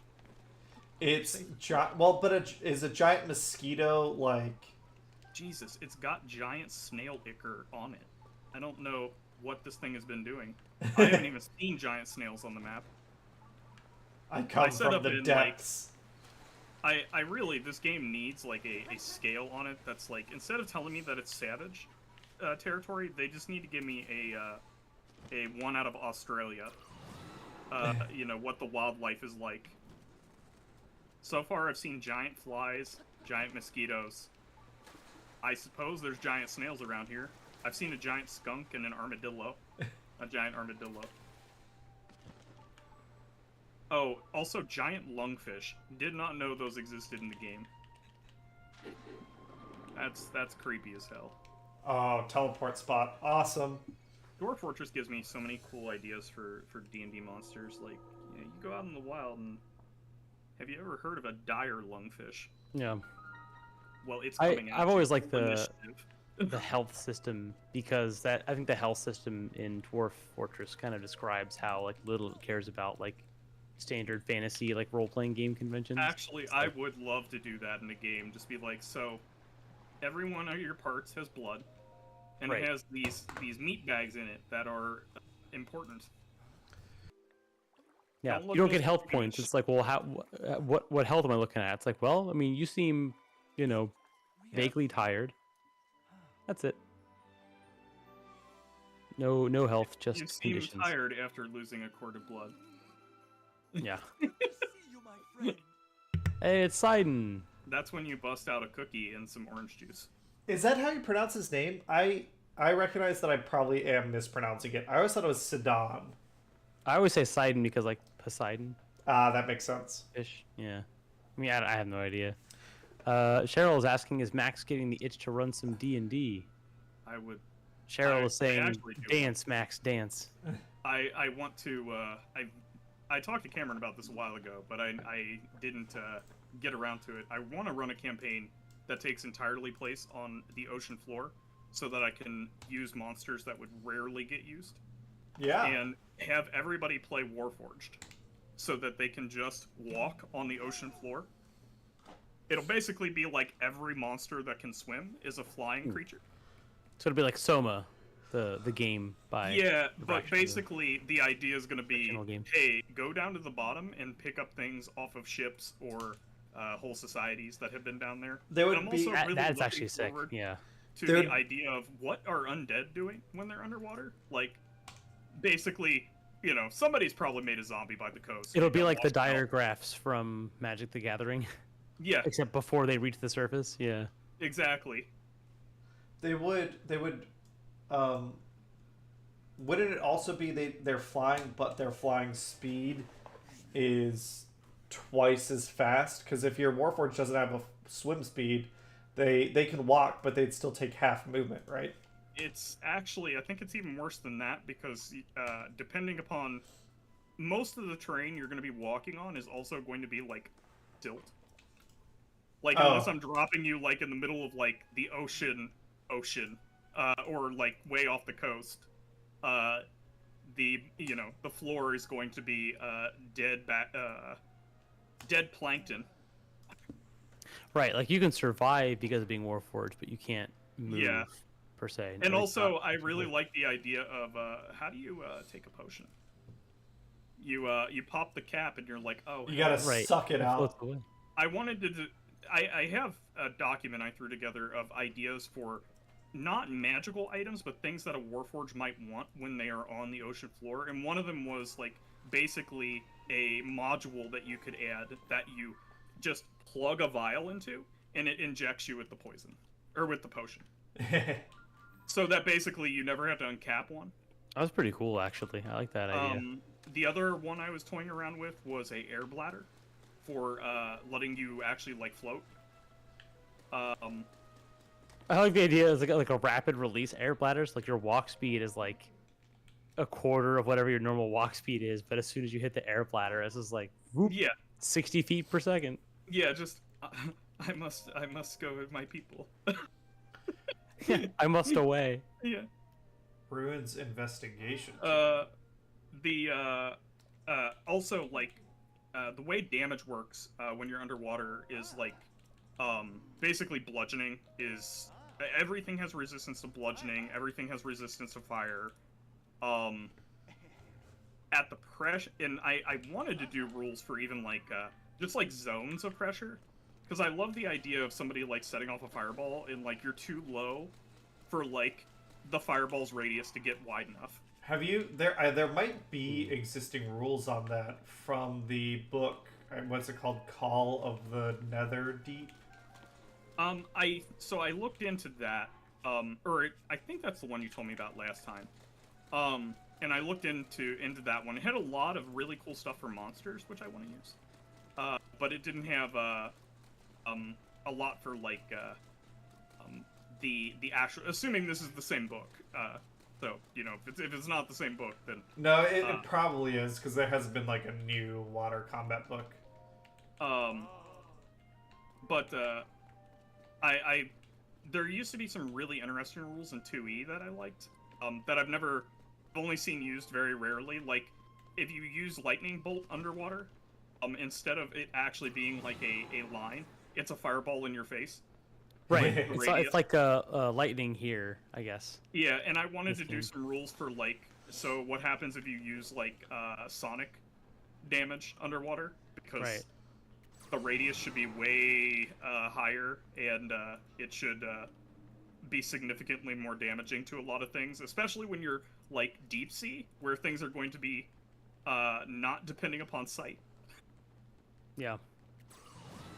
But the way I was gonna do it is I was gonna give each person a ring of free action, and actually I don't think that exists in the newer versions of the game. But basically, it just makes it so you have the what is it, whatever that cleric spell is for free action, for where you are not impeded. So you would have your full movement speed. Oh, freedom of movement? Yeah, it's like, man, that'd be really horrible play where like you're basically knee deep in silt and everything else moves twice its movement speed and flies and Yeah. turns on a dime. I was like, I don't know like what level I would even have to make the Warforged to be able to handle like a minnow. Like so I was like, I'm just gonna give them a ring of free action as like their first like as basically the starter fund. I dig it. And also, I liked the idea of if you can recover a Warforged head, you can take it back to the ship. Get them back online, but all the modules would be lost. That was another thing I wanted to add. Okay, so I can electrify. Because I was using Warforged as my template, but the idea was that they were going to be like golems, because this isn't set in Eberron. It is or isn't set in the Isn't Eberron? set in Eberron. Oh, okay. Like, I wanted to just do, like... I didn't even really want a setting for it. I was just like... I just want to, like, toy around with underwater stuff a ton. Oh, I was gonna say, that's why I was thinking of Soma, because, like, Soma does that really, really well. Yeah, I think. Soma's amazing. Very, very dark reasoning as to why, but I think Yes. it's also a very effective way of, like, if you wanted to do that as a long form. I was gonna say, I don't know that I want to explore the same concepts as Soma. But, right, yeah, that's a different type of game. But, yeah, I don't know that I don't know that very many people would be, that I'd find a table of people who are like, you know, Yeah. today I want to sit down and play Soma, the TTRPG, like, with all of the nuance the game comes with. Yeah, I was like, that seems like maybe a bit much. Yeah. But, I was like, I bet just because people, like, rarely ever get to experience, like, many of the underwater things, because, like, think of, like, D&D characters are, like, they have a phobia of, like, water. Every single one of them is born with it. If you're playing a D&D character, you're like, oh man, can I even pass a swim check? It's better than previous editions, but it's, in some of the older editions, it was like, now count how many pounds of equipment you have, and for every 5, you have a -1 to your swimming. And it's like, yeah, my character's, like, never getting on a rowboat, like, never going even close to 5 feet of water. Like, the idea was you're supposed to, like, take off gear to get in the water, but, like, the amount of parties I DM'd in the past where, like, warriors in full plate on, like, a galleon, and I'm like, I'm gonna roll on the, random encounter table here. Oh, this is a battery, I bet. And, I'm like, do you, wanna do anything before I, finish this roll? And when your DM asks you that, you should probably be doing something. Y'all, wubba dub dub! Hey Lauren, how's it going? What's up, guys? Great game so far. How is, what are you playing? Zelda Oracle of Ages? Yeah, not at this exact moment, but I was just, enjoying watching the stream. Nice. Lauren, you... Fuck. Yes, I do. Nice. Got him. Also, you... there we go. But then I need to... But also, then got. And also, Fucking Tom, it's hard. I know. Listen, I feel the struggle because when I play Dead Space, I will literally not finish a thought for like 10 minutes. Yeah, when I thought Hannah was playing Dead Space, it was very impressive, by the way. Yeah, how's she she's keeping just her in the concentration? zone Yeah, while she's like talking. I was like, what did Cameron do to her? like gave her a little meth. Yeah, I'm thinking to myself, like, The what Dune games style has she training. played since? Yeah, exactly. I'm like, what games did she have to play before this to get there? Maybe if I charge the battery longer, it'll hold up. Oh, I Lauren, think I've done this one. give us your thoughts on New York City. Yeah. Wait, my thoughts? Yeah, so you've been there before, right? Yeah, I have. I actually really love New York City a lot. The food scene is unbeatable. Like, you can find anything you want, and it's amazing. And then, like, the Nintendo store, like, oh man, it's the best Nintendo store I've been to in the world. It was cool. So. I liked it a lot. It even matches the Tokyo one, which says a lot. So. Oh, really? That's surprising to me. I kind of assumed that the Tokyo one would be like totally insane. All right, let's see if this is enough. Charge. The problem here is capacitance, Lauren. It's capacitance. Oh man, those things will get you after you unplug it. Nope, look at that ice. That ice is 100% electric. All right. Yeah. Back to the drawing board. I mean, after all, is water. Yeah. So what is it that you're trying to do here? I'm trying to cross while the water is electric. They're having him do an experiment. Why not cross before it's electric? Because I have to put the battery on to open the door. Right, but what are you doing right now? Yeah, I can do that. I thought... Well, I actually, I don't know. I say that, but I don't remember the exact solution, but I thought, isn't there... I know I've done this one, but I don't remember how. Maybe you might be right. Maybe I have... I kind of assumed I didn't have enough range. But I'll try that next. After I said that, that's what I thought. And Lauren, you've been playing a Zelda game recently too. How is your journey through the Game Boy Color games? What are you doing on Ages? Yeah. Yes, yeah. I've started on Ages, which it was just a random pick. And I mean, I love it. I'm not sure how I would have felt about it in the aftermath of Ocarina of Time, just with the expectations that I probably would have given it. But it's like, I mean, a challenging. You would have been like, why isn't this Game Boy Color game like the Nintendo 64 game? Honestly, probably. Damn, I sometimes forget that you're like a capital G gamer. I don't know what that means, but yes. Ah, my balls! Balls. There we go. All right, Tom, you're right. I did have enough range. Oh, cool. What is? I guess you're absolutely right that you can basically eat anything in New York City. And that's one of the things. Like I haven't been in a little while. I just forgot how much I love it. We basically spent a day in Manhattan and 2 days in Brooklyn. And like all I want to do now is go back and check out like my old stomping grounds in Queens again. I want to go check out the Bronx because I've never really been there. Harlem is awesome. Like there's just so much good stuff to eat. And I guess in the vein of good stuff, as a vegan, there are a ton of good vegan options in New York. Yes. Tons. Is there a vegan pizza place? There's gotta be. I mean, if we have them in Cincinnati, they have 10 times as many in New York City. That's true.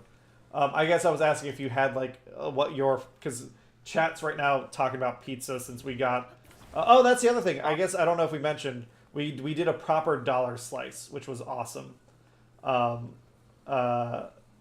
is going to be arrested for war crimes shortly. Then arrest me too, damn it. She's right. No, I joke because I also... damn it. You attached to the wrong fucking thing. Look at this. So here's a pizza that we used to get in college. I think, Max, you remember. We did bacon. We did pineapple. We did jalapeno peppers and banana peppers. And it had that like sweet and tangy... the salty, so good. So good. Look, I'm not going to say I wouldn't have eaten it, but that does not sound like a great pizza. I hate it, and I agree with you. it hit a particular spot, I think. Especially like 4 a.m. I think it hit a particular spot. Okay, fair enough. But now I think if I have to pick a favorite type of pizza, I think I am a traditional like Napolitan style. Like I want it thin. I want the like those big bubbles in the thin crust. Good amount like the brick made stuff. So my other question about this was like, how classic are we talking when it comes to that? Like, because like original pizza is like what? Like the mozzarella is more like a block, right? It's not like a. I don't know how exactly it's made, but yeah, like I feel like the older it gets, the more so ingredients. Like if we're in my mind, there are two classic pizzas. There's the New York City pizza, which is large, thin crust, thin sauce, but like a decent amount of it. And then you put low moisture mozzarella on top. Napoli's pizza is smaller, still thin crust, thinner than New York. New York's pizza, I think, crisps up to a cracker style. pizza from Napoli, you want a little bit of give to it. Still get a nice crust at the bottom, like a nice char, but it's a little, it'll droop. Whereas New York pizza, if you fold it and you hold it up, the point should stay horizontal, like a cantilever beam. Okay.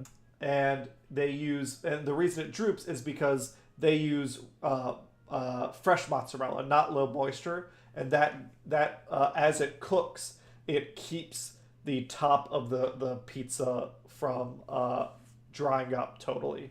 Two different styles, to me, both equally valid, but delicious in their own right. Oh, Anna, that's awesome. Yeah, having access to both is great. We do, I think, have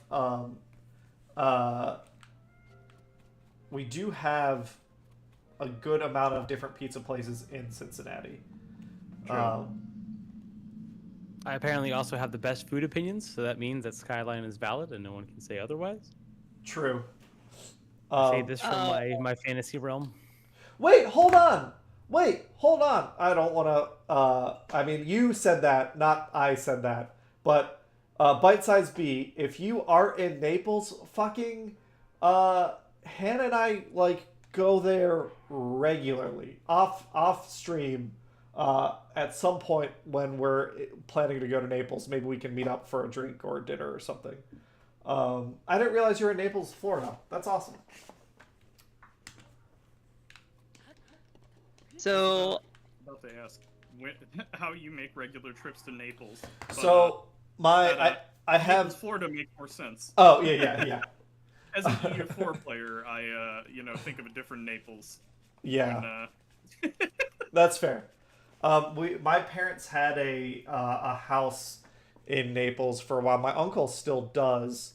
So we used to go basically every Christmas. We'd go, but basically it was my effort to dodge Christmas, which was awesome. I would say, Hannah, we could celebrate Christmas with your family, or we could fly to Naples and enjoy the beach. And the beach won. And that's how I took a girl away from Christianity. Cameron 4, Jesus 0. What the fuck is happening with these stones?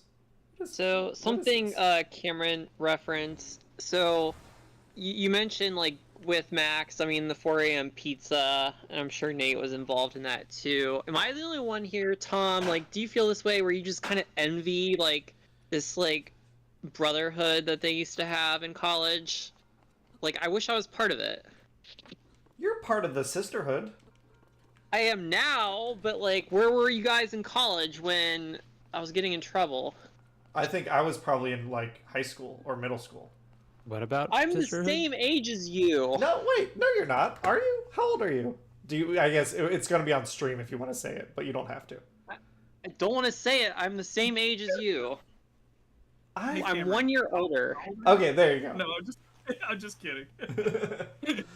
Way to make me sound weird. Like, where were you guys? Oh, we were in high school. No, you weren't. We were on campus at the exact same freaking time. I didn't realize failed that. A lot of grades. Where did he? What? I was learning to walk. I said Cameron failed a lot. Yeah, I of was held back a lot. Yeah. I Walking was a problem. yeah. Took a while. Yeah, now I feel like an asshole. For some reason, I always thought you were like 4 years older. So where were you? Yeah, what? Like, I'll talk about where we hung out. We had the house on Probasco. We hung out kind of a lot on Calhoun, and then over in Ludlow. Yeah. Wait, actually, I'm realizing, Cameron. Wait, I'm 1 year older than Hannah. Wait, so I guess it depends, like your delta. So you're Hannah. 3 maybe years older than me. Yeah, I'm not that far off. Yeah, fuck you, Lauren. You old lady. Hey, Venable hid Cameron away from me too, so like Yeah. I may have met him on Probasco, but before that he practiced a strong keep it secret, keep it safe mentality. Yeah, Nate I don't does know that why. about Nate does that about everything though, and I don't think it's necessarily purposeful. I think it's That's genetic. yeah, it's He read The Lord of the Rings when he was a kid, and like it had a strong impact. I mean, I'll say this: we all love Nate, but how often does Nate volunteer any information or check in on you? He hardly ever responds to anything I send him, so Yeah. I try to check in on him. And Yeah, exactly. We're the ones that have to make the effort. Okay, so what am I doing here? I guess I'm. So everybody in Discord, you should just every Spam. once in a while ask Nate how he's doing, like just a lot. So he has a lot of messages. Yeah, yeah. Can I? Oh no, I didn't want you to attack. Oh, we Yes, I don't will want to say- overwhelm him. I do worry about that with myself because I'm also very bad about checking in with people, but hopefully not to the same extent. Although I will say, when it comes to Nate, he does respond on Instagram pretty well because he will once every other day, if not like once a day, He's send on me it. like a reel of something that he's watched, like a video, and I'm like, well, that's odd because on Discord I can barely get him to respond or show up, but on Instagram he will send me memes all the time. Yeah, he's an odd duck. Which I do think, and I know I talk about like the therapy stuff a lot, but I do think is actually literally is genetic. I think part of it is an undiagnosed ADHD or ADD diagnosis because he and I have a lot of very similar symptoms, and I know for me, like I've learned about it a lot in the past couple of years, but it's more of a like he wants to, he just cannot literally do it because his dopamine receptors will not let him, or it will be like, yeah, but like there's so much else I can be doing right now, or like this one other thing takes up literally the entirety of like the capacity of my thinking. Yeah, so it's definitely one where like we know and understand, and we make the effort on people's behalf. Yeah. So to answer your question, Lauren, I was in high school. Yeah, I'm suddenly feeling really old. What year is this we're talking about here? I don't know if you want to share that. I guess I okay, won't. no. I won't share that Never mind. if because people can do too much math. If I share that information, then No, it's the year 3006. yeah, It was the '60s. Yeah. Different time for cameras. Yeah. yeah. Different century. That makes sense because Lauren and Hannah are about the same age, and that's when Yeah, this- Hannah went to this- college. Yeah. Yeah, every time you made fun of Hannah for being old, I thought it was funny, and now I realize I'm older than Hannah. Yeah. I honestly, you know what? I Yeah, kind of that wish. is- that's brutal. That's Since we're bringing player guides back, and maybe this is my excuse to learn more video editing, but I would love to go back and do like actual best of videos from the stuff we do have, and I wonder how many times we've made fun of Hannah for being the oldest in the group. all I remember the it being time. like a good amount. Yeah, it was like, I think once a game about that she I was need on. to start checking real life age, not asking people what it is, but being like, so whoever's the oldest here, you go first in initiative order. Oh, Just Well, they're gonna make fun of you for it anyway, so I'm giving you a in-game benefit for it. Okay. What do I have around me? shoot, I'll this start is doing like that. I'll start Is doing this- that for Hannah. So Is this add blowing your mind? Your IRL age to your roll. no, jeez. hold on, but this is like earth-shattering for me now. Like, I guess need a new group. I didn't. That's fair. I assumed you found one already since you haven't been hanging out with us very much. But Dang. I guess I wonder because like you're also a couple years ahead of me as an Edison. look, I never worked out the math, Cameron. Okay. Well, now you know. But that's the thing. It's not super creepy anymore. I'm old enough now. What is it that That you're is- building That is over one here? way to look at it. I just want to move these things over here, and I figured the fastest way to do it is to stick them all together. Oh, okay. But yeah, so what did you learn on stream today, everyone? We learned that Lauren's super old. I feel like maybe It's maybe okay we to do a put Dead Space pineapple on stream this pizza. Wednesday and have both you and Hannah on and let Hannah give her side of the age the age thing here. I feel like she has some stuff to say about this. That's fair. Yeah, let's do it. Also, I feel bad for laughing at all the Hannah's old jokes because it turns out. No, they're still Hey. hilarious. You don't have to feel bad. That shit is so funny. It just looked like this. You can just say this entire time. I mean, you were just taking it really well. Yeah. You were yeah. like, why is Hannah taking it so bad? Yeah, now I have such a good, like, listen, Lauren's the same age and she thinks it's hilarious. It's so helpful. I mean, you remember all the time. She went to bed. If you want to feel God. bad for Hannah no. further, Lauren, there are plenty of episodes of player guides in which I think All right, what happens if I Hannah hit is dealing with the this? most stressful situation of her life, and the rest of us are just. Oh, look at that. It just I was shuffles just- on Yeah. over there. She Oh, cohabitates with Cameron, of course. that's true. Voluntarily. Voluntarily, yeah. And has added She- legal stipulations. And to it doesn't as get a well. tax break for it or like anything, which is the wildest part. She actually does, but I was. It actually she, does remove some of that, yeah. She gave informed consent 13 years ago. She was really diligent about filling out the forms, which is even crazier. Yeah. How? Okay, so oh, these- Signed up for New Game Plus. how? Tom, I was gonna wait before I do this. I bet you that treasure chest is up there, and I won't be able to get it. Oh no, it's up there. Perfect. Oh, nice. Do your ascend. Oh, Cameron, I was telling telling a friend about player guides, and I Oh, was yeah? like, yeah, they just so they take Hannah and they have her play a game, and then watch the unintended consequences of her actions.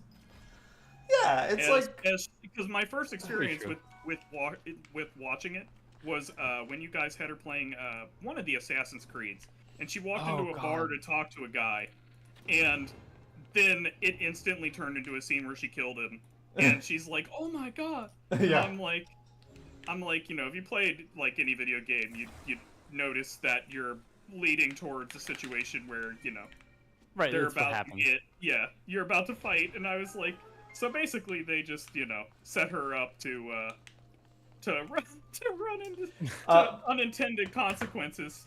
Bite size B, you are not the server baby. Actually, it is I was gonna say, yeah. Black Knight. Black Knight's the server baby.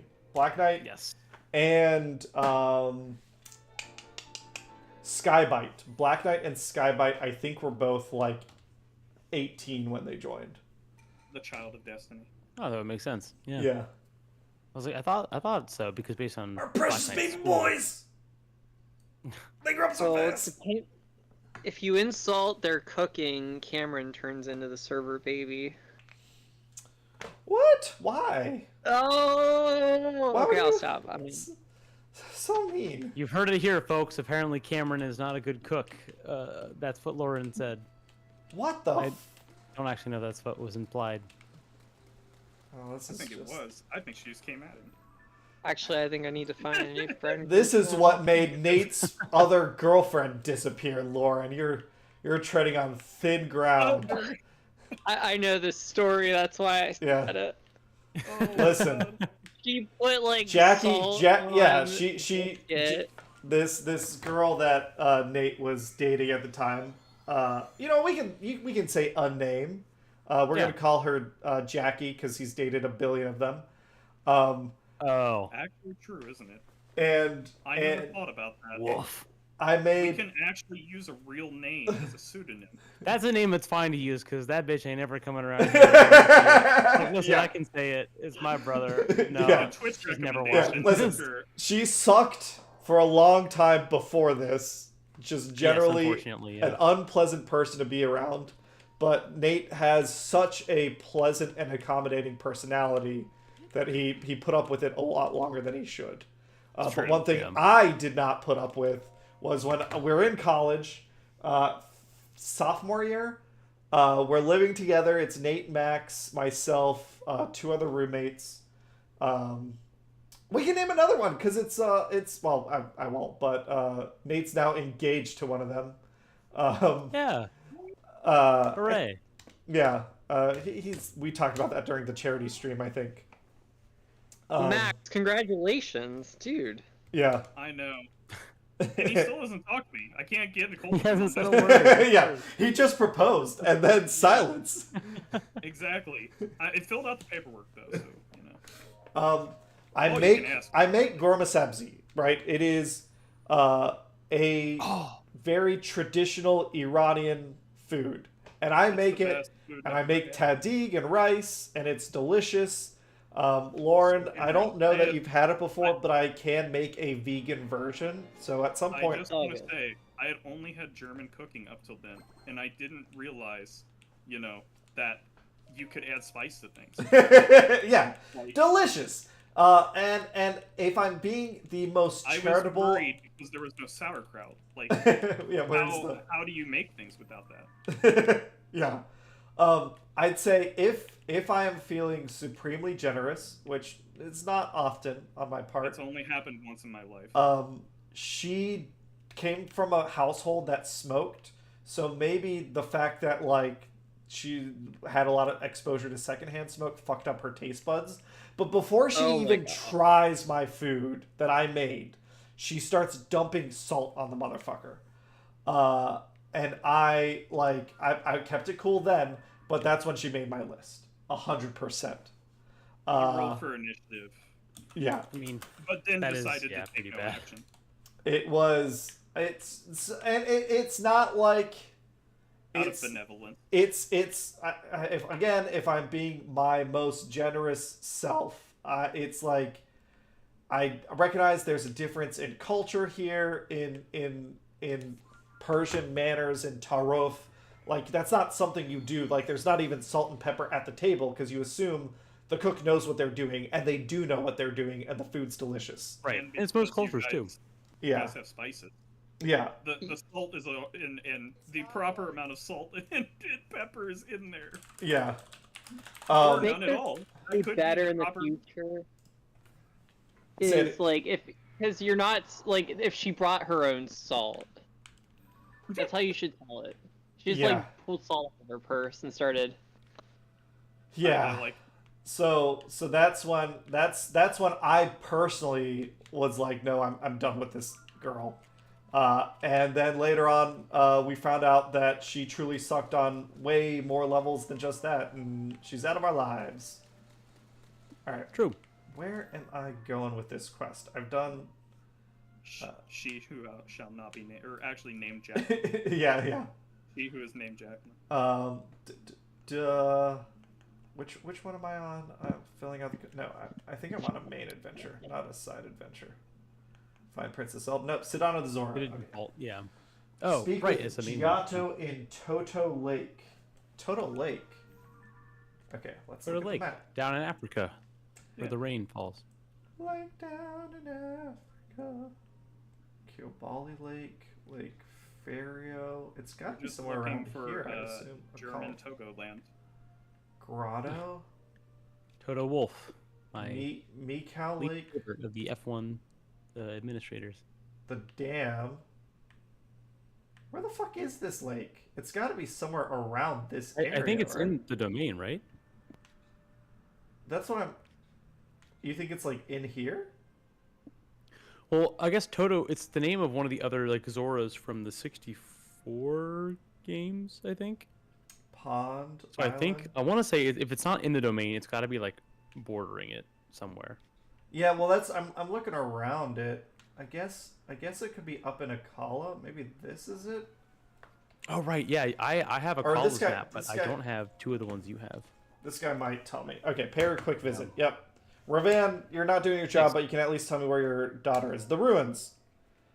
I did hear you talking to yourself. Dunma was selected for the ruins investigation team. Quite the honor. All right, I am facing this way. I She's just prec- messed up so bad.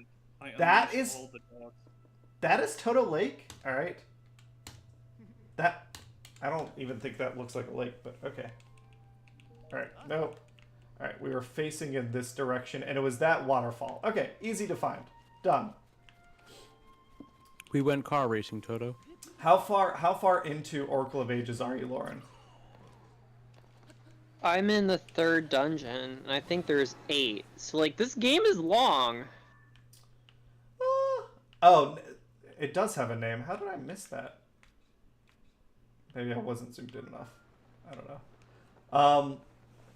Yeah, I don't know ages as well as I know seasons. But I had a lot of... Have you got an animal companion yet? Yes, 2 so far. Oh, which ones? Kangaroo and like a bear. The flying bear, I yeah. love the kangaroo. Is Seasons the blue one or the red one? Seasons is the blue one. Okay, so I'm thinking of ages then. Oh, no, sorry. Seasons is the red one. Ages is the blue Right, one. okay, because I was like, I know whichever one is the red one. Yeah, I have no idea what color it was. Yeah, I realize, like, being digital, like, that's some of the stuff is not there. The nice thing is, unlike Pokemon games that had like a link system, Seasons had a password system, so you can still get the full trading effect between the two games, which is a lot of fun. You're going to be able to, like, when you start playing Seasons, you're going to get to be able to bring a lot of items and stuff from Ages over using the password system. And they've got cool new game pluses based on, like, it's essentially expanded content. So there's no need to, like, play Seasons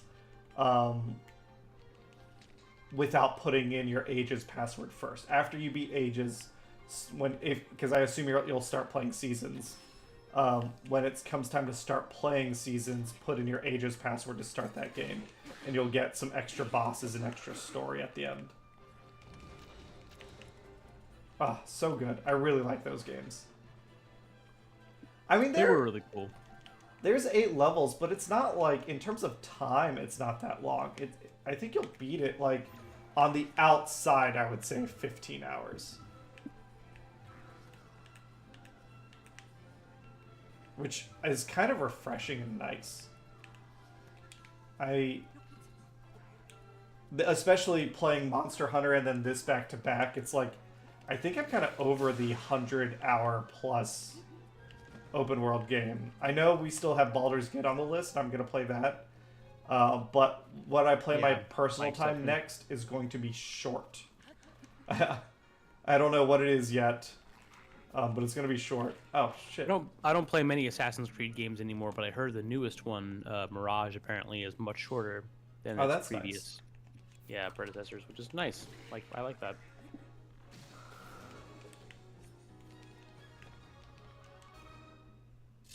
Hey! That was one thing when I was like you were mentioning, 100-hour playthroughs, and there's, a lot of people try to 100% games and things like that. And when I was looking at Baldur's Gate, I was like, I can't even imagine somebody attempting to see everything in this game. Because, like, you would need every single class just to see, like, one-off dialogues. Yeah. That only happen because you're that one class. Yeah. That would just be... I can't even imagine how much time that is. To do something like that in the game. Like, Baldur's Gate 3, if you just want the like, go through it once experience is like a 100-hour game. Yeah. Well, I mean, there's some people out there that are doing that crazy stuff. Like, people put, like, 2,000 hours in a Monster Hunter and stuff. The first time I ran into a dialogue that required me to be 2 base classes, I was like, wow, that's incredible. And then I saw a dialogue that was like, hey, because you're this subclass, you get this dialogue. I was like, oh my god. Like... Yeah, it's definitely a game to, like, enjoy it, but not try. It's the same thing with, I feel like, Tears of the Kingdom and Breath of the Wild. If you're trying 100% and you want to do all the Korok seeds, like, that's 400 hours of your time. And Baldur's Gate is probably that, but compounded. Yeah, I'm like, I don't even know how I'd start estimating what I need to do for Baldur's Gate 3. I guess, Max, if you're on your computer... can you check on, howlongtobeat.com? They they usually have times to finish games, and then they have different completion categories. I'm not necessarily like the time to beat it to complete it is interesting, but I'd also be very interested in what they define as completion, because that probably answers your question about do you catalog. want, like, average, median, rushed, or leisure? So if we're talking about, what are we talking about? We're talking about making a concentrated effort to 100% the game. I'd say that sounds like rushed, like they have a plan. Yeah. Rushed with 100% completion. So I'm just going to go through each of them on rushed. I'll just go down the column. So main story rushed is 38 hours, 36 minutes. Main extras is 63 hours, 35 minutes. Completionist is 99 hours, 37 minutes. And all playstyles is somehow lower at 63 hours and 5 minutes. I wonder if all playstyles is just an average of the three. Oh, that's what it means. I was like, because I just got done saying to you, like, you know, playing all classes.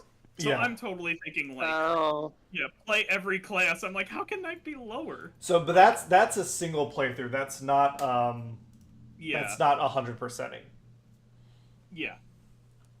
I guess I don't know what completionist is. Maybe that is. I mean, 100%ing as one class.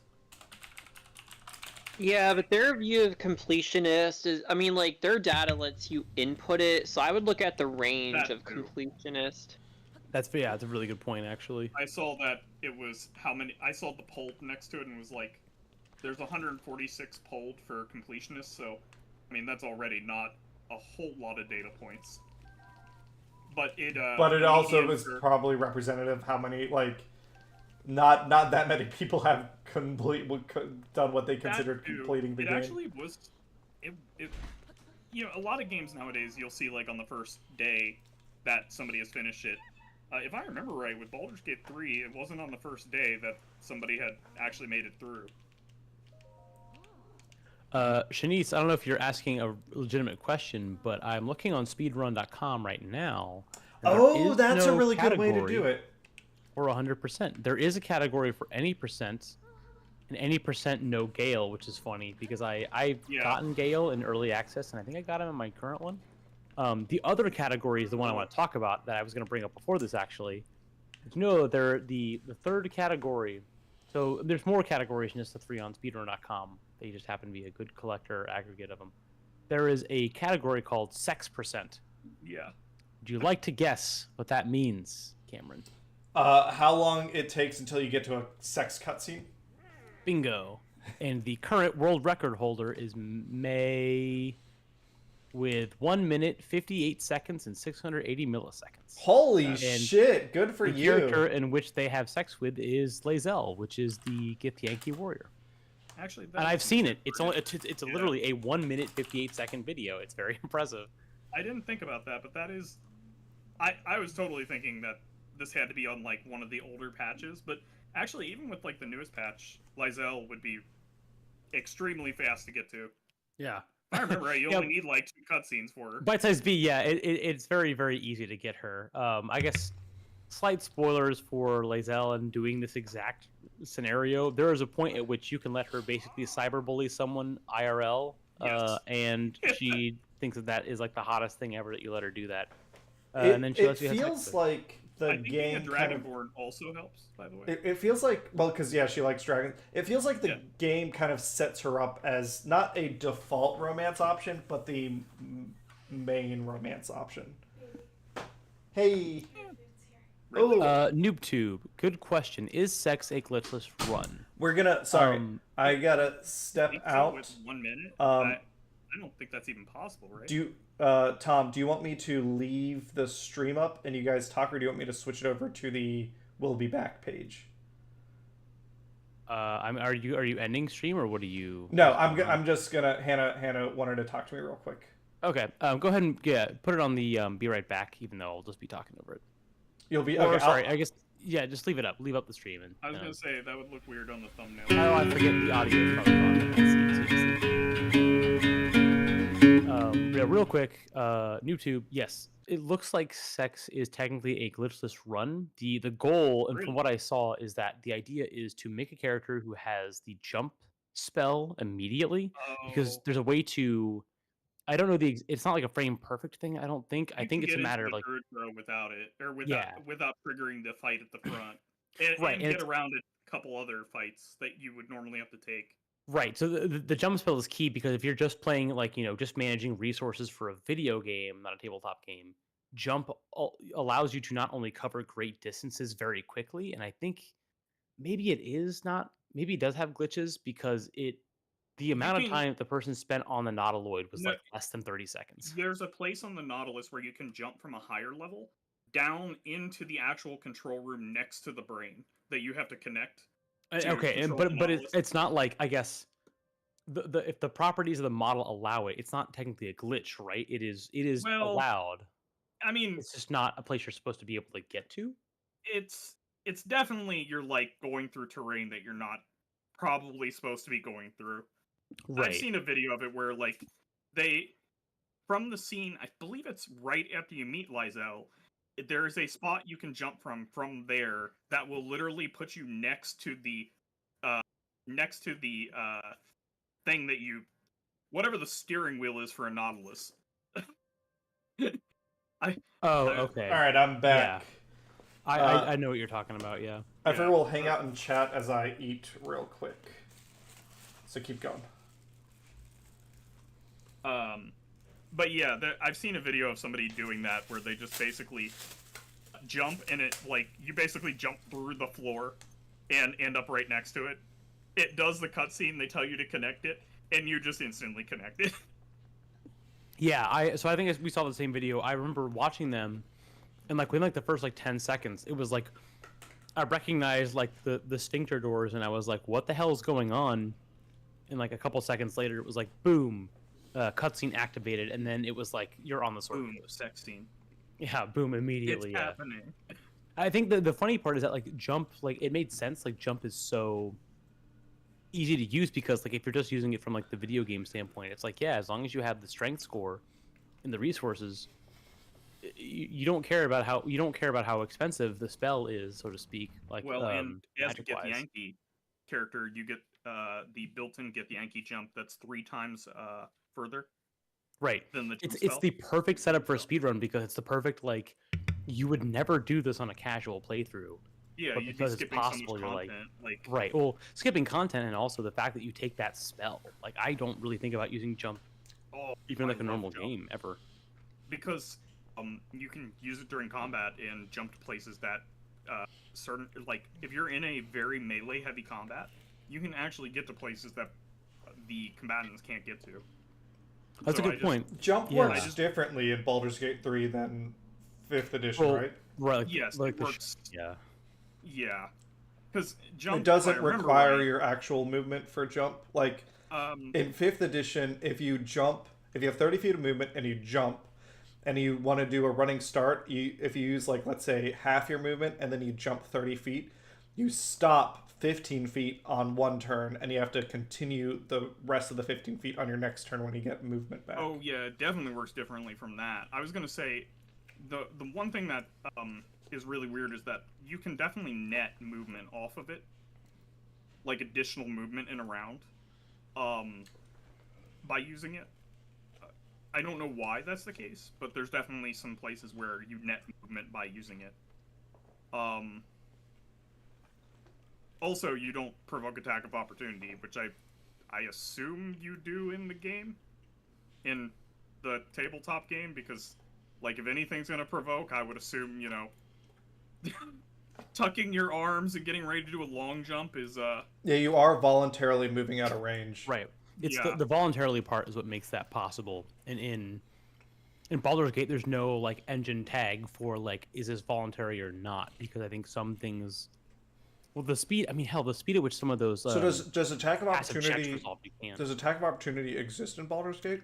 it does, yeah. It's just that there's a lot of ways to ignore it. But, like, I hardly ever take the disengage action because it's just easier to jump. Interesting. And I guess I should say, if I remember right, if you start within a certain distance of somebody and jump away from them, you're gonna. But you don't provoke like just moving through somebody's. Gotcha. Somebody's zone of control or zone. What am I trying to say? Is that what it's called? I can't remember how they word that. Their threat area. Well, that's what it is in Lancer. Which actually, it's funny. That's the way it functions in Lancer too. Is like, in Lancer, they opportunity attacks only care if you start moving within that space. If you move through it, it doesn't necessarily mean that. But if you start up your movement in it, the representation of moving from not moving to moving is what gives you opportunity, not from moving through it. Boom headshot. This is a turkey Bravo sandwich. Oh yeah, did you get it? French onion soup. The bacon turkey Bravo. Yep. What do you think? I personally made that sandwich, handmade. The very one that you're eating, so you know. Well, I like the special sauce you included. That's why he had to. That's why he had to go off stream for a little while there. Yeah. He was. It's a very secret recipe. That's kind of why we like to keep it away from frying eyes. Tom's hanging out on voice chat while he's doing Uber Eats to personally deliver the sandwiches he makes at his second job. So he has a job. His second job is working at Panera, and then his third job is doing Uber Eats for Panera. It's very convoluted, but he says it's his passion project. It's his. It's weird. I'm always just like, I'll take the online orders, and they're like, why? It's like, just don't worry about it. Don't worry about it. Your manager's actually super pissed at you because you're still on the clock. They were like, you can't just leave the restaurant and go to Uber Eats. And you're like, listen. Yeah, he makes like a total of like 5-6 sandwiches a whole shift. I don't get it. Oh my god. But damn, can he make a good sandwich? Yeah, that's tasty. It's it's not a bad sandwich. It's for what it is. I feel like it's like it could be a lot worse. That's for sure. But I was like, I just like the ingredients in it and like the cheese. Selection. Decent. You know what it is? It's a July sandwich. I would like to think because that the tomatoes could be a lot worse is a thinly veiled threat from you. The tomatoes are unripe because they've been harvested out of season. But other than that, everything's delicious. Good sauce, zesty, like a little bit. I dig it. All right, let's finish whatever's going on here. Cheryl, will they use Baldur's Gate 3 rules for the new D&D?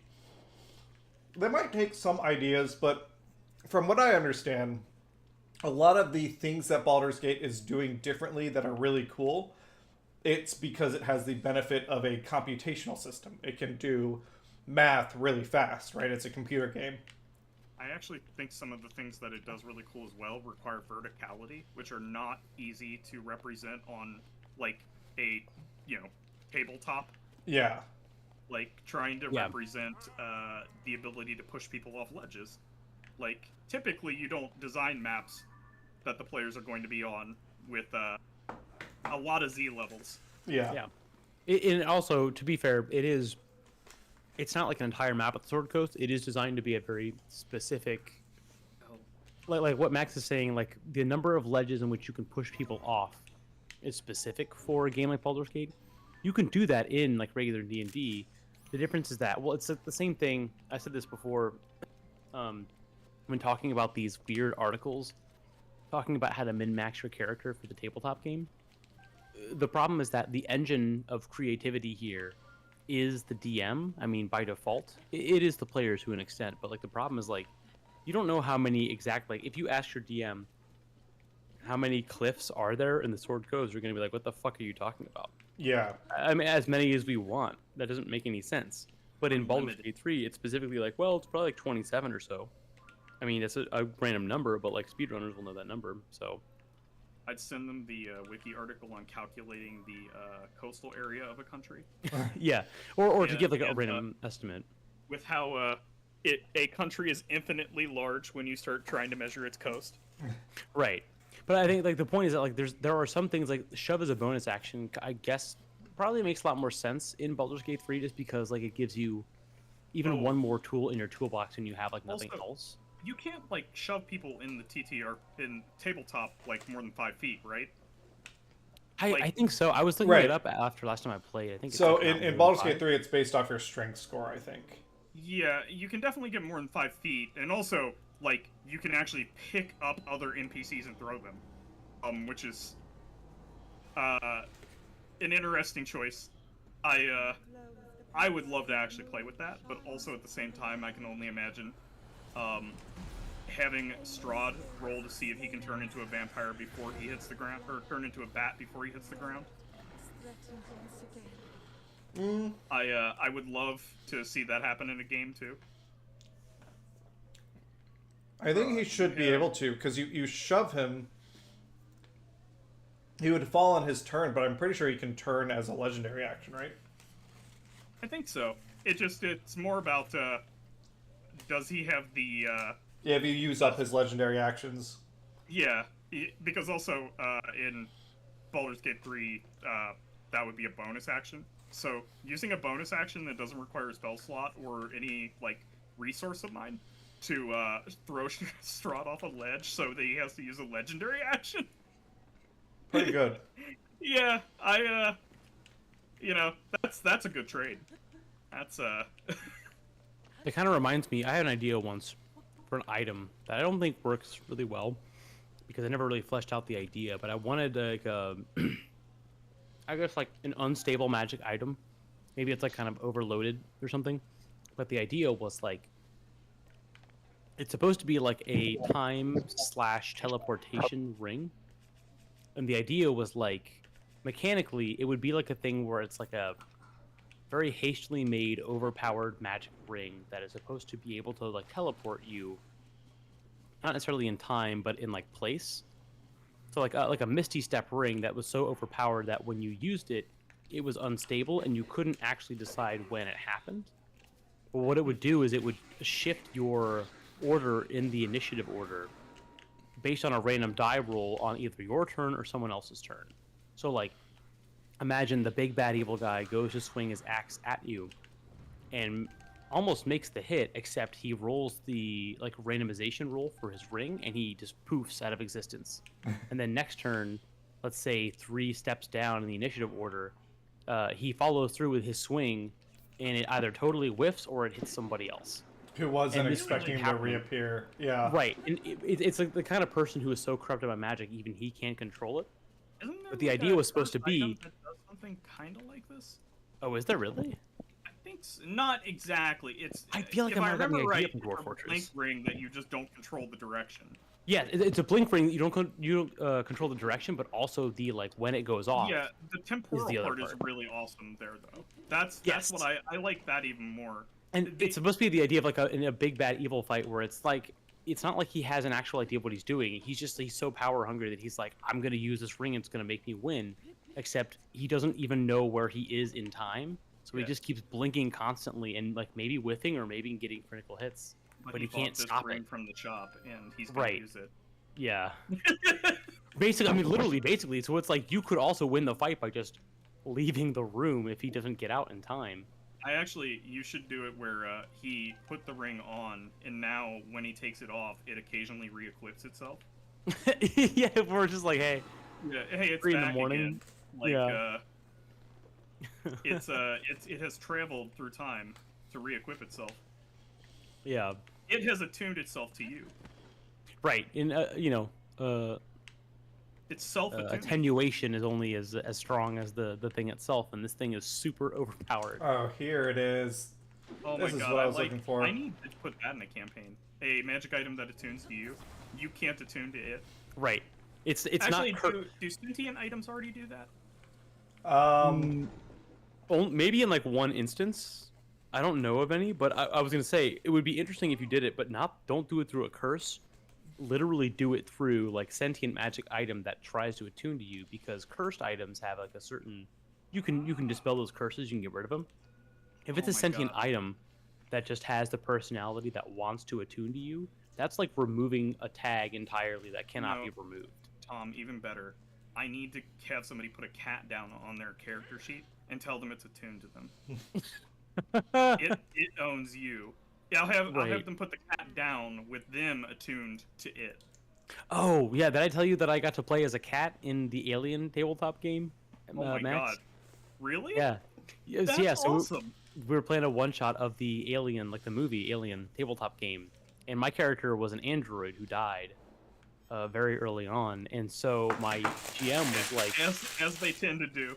yeah, my GM was like, another character was like running, like scared, running away, like trying to get away from like xenomorphs.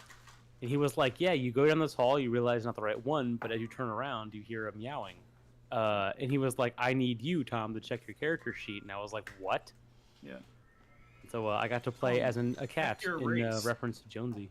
It was very good. I like awesome. that even better. What?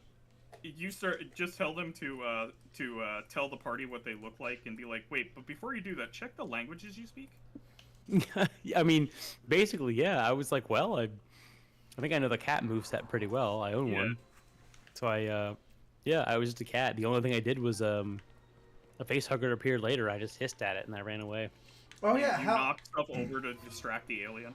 is Yeah. Midna? How did she process your absence? She was good. I mean, she meowed a little bit more than normal when I came home.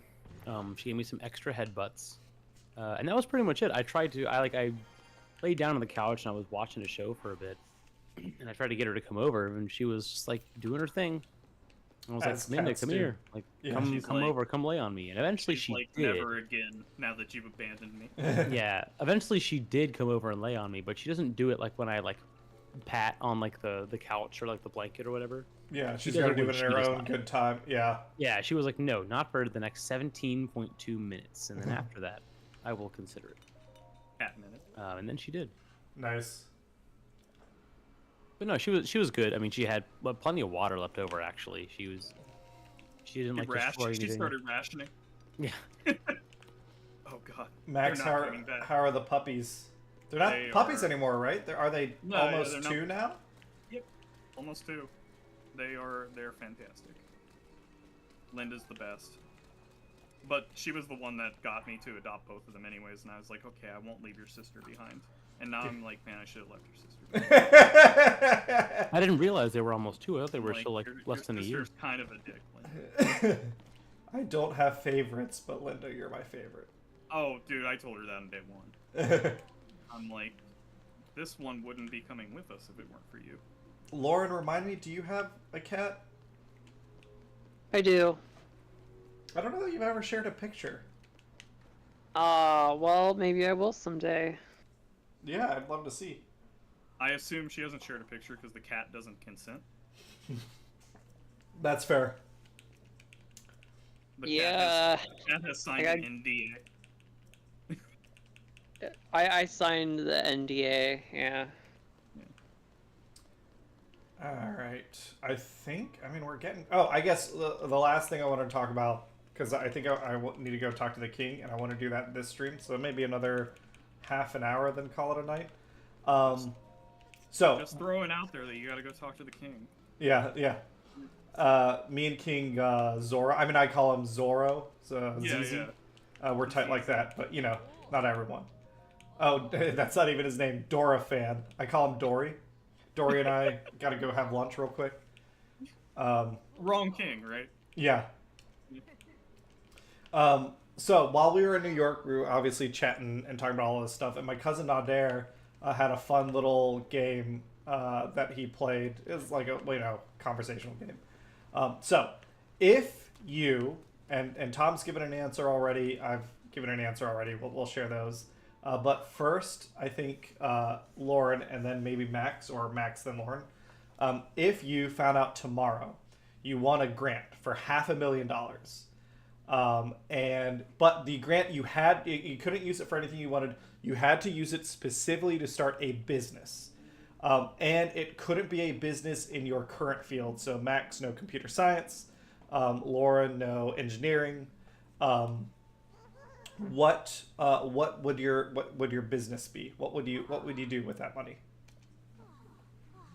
I'll go. Do you care if I go first? Go first. Oh, brain surgeon, man. With my shaky hands, they just gave me the keys to the kingdom.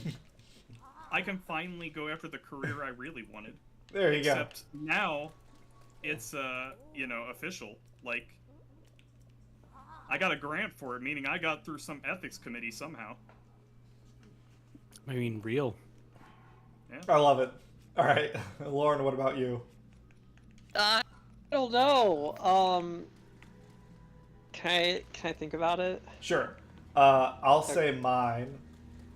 I said it earlier, but as we were talking, I realized that I would do a restaurant of some sort, and I think I'd try and do either Iranian food or sandwiches. I really like sandwiches, but if maybe I could. We don't really do sandwiches in Iran. Oh, what are you, Brett, saying? Enormous Pepsi sandwich. Yeah. Oh. That Well, seems like that'd be good. maybe like a lamb and herb sandwich. Yeah. Well, I was thinking actually you put it on a sub, like what am I trying to say? Like a baguette, like cut it down Ooh, the middle. okay. Yeah. Don't actually like how am I trying to say this? Don't cut it all the way through. You're kind of like how pensations are, so that Yes. you can put more in there, and you're not going to lose all the rice and beans. I agree with this. Yeah. Basically, it's like a it's like a burrito, but containing everything Gourmet Sepsi has. Some of the po' boys actually that we had were like this too, where like they That's a better way weren't to cut put it. through all the way, but they were cut very thin. Like you could break through it if you wanted to, It but I is- would like that with this. It's the Gourmet Sepsi po' boy. That is Yes. actually a much better way to describe it. Cameron, that's the dream right there. That is interesting. I can okay. I see that. All right. Tom, you want to share what your answer was? Yeah, so I thought on it a little bit. So I do software dev for a living, so I work in programming. So I figured, in the spirit of the question, I view that video games are still kind of close because I play a lot of PC games, and there's still kind of like one-to-one to me. Like if I'm learning PowerShell shit, it's probably for a video game. So I said that my thing would be to open up probably some sort of business to do with music, whether that's like a music school for kids, adolescents, or even adults, or if it were like a maker space where I had like a studio and people could come and use it for like a much cheaper rate than like an actual studio, or a combination of the two. I think if I retire, the thing I would want to work with is something with creativity, because I don't make a lot of room for that in my personal life. So I said I would open up some sort of like place where people can come and like make music together, or like just be able to record a song that they wanted to use, or if like local bands need it, or if people want to learn about music and also try out like the entirety of like working in music and music production. I would open up something like that, or maybe like a record store component, just something that it probably wouldn't last very long, but I would like to do it for the sake of You got a encouraging grant. creativity between You're music. good to go. Do what?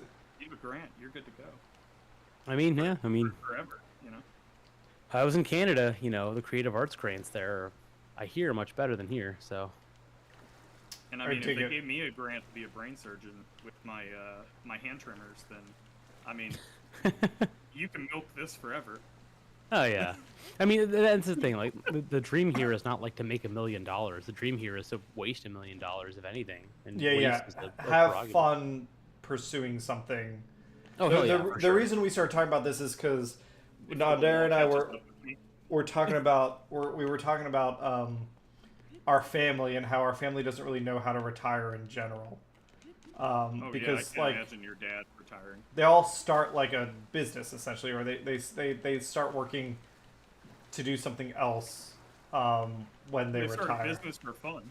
Yeah, basically. So that's They're where like, the idea I for this feel grant like is. retiring Yeah, by starting a multinational corporation. yeah, It just seems like something I would do in my leisure time. yeah. They role play a multinational corporation. Basically, yeah. So yeah, that's where we got talking about it. Lauren, do you have an answer? Hannah said an animal sanctuary.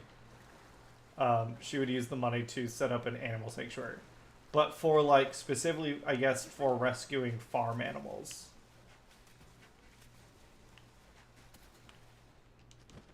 All right. So just for reference, Lauren's no longer in the voice chat. Oh, she was She like, exited like right after. let me think about it, and then bailed. All right. Yeah. Yeah. Fair enough. Yeah. You have your answer, Cameron. Where are we going here? You know what? She's doing it right now. Yeah. Why don't She's we? applying for the grant. Why don't we? What would I do with the grant? I'd leave. Yeah. I would apply for more grants. I didn't realize it's fucking 9 o'clock. So somewhere between it's got to be, maybe it's in Mikau Lake. We're gonna go back to Mikau Lake. If the king's not there, then I think we call this a stream. Because we've already been here for like an hour and a half, I think. Can't find your boy. Or sorry, 2.5 hours. Yeah, can't find my That boy. you're on the first name We're basis so with. we're so tight. Where's my baby boy? Whoa! Where did he go? What just happened there? Did you see that? No, I didn't.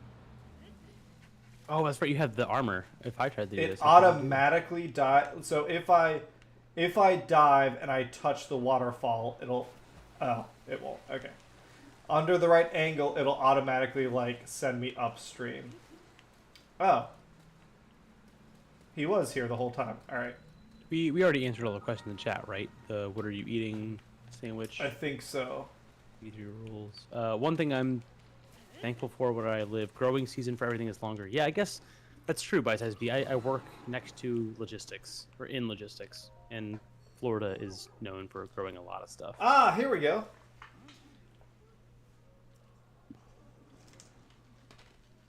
Oh shit, he's fucked up. You saying that about your boy?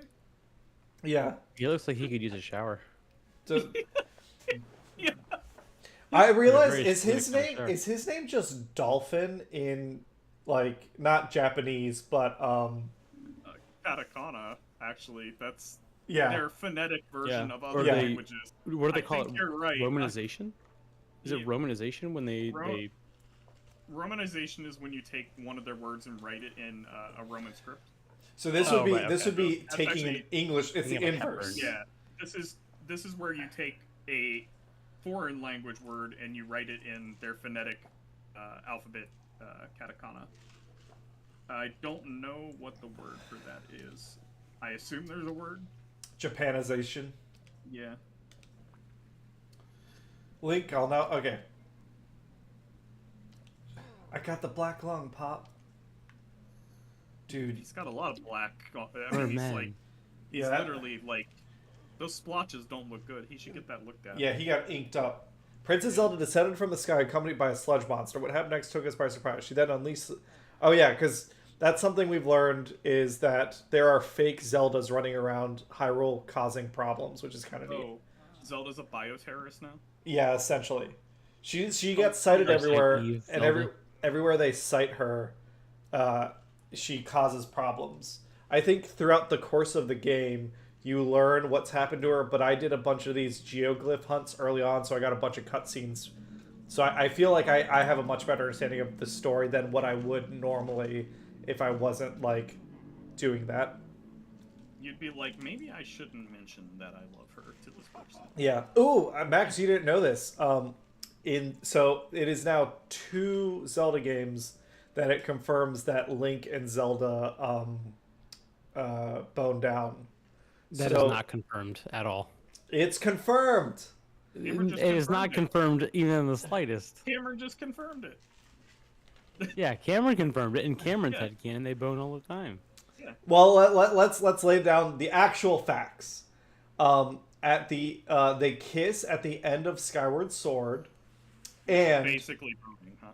and Which is, they, of course, canon based on there Nintendo's is- rules about anything. there is reference that in Skyward Sword they progenerate the Hylian race on land. They are essentially Adam and They're Eve Adam of the and Eve? Hylians. Oh my yeah, God. yeah.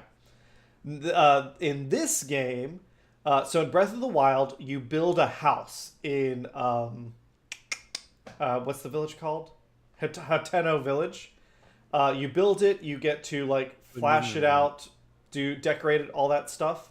And then in this game, Max, there is everyone talks about how Zelda lives in that house while they're rebuilding the castle.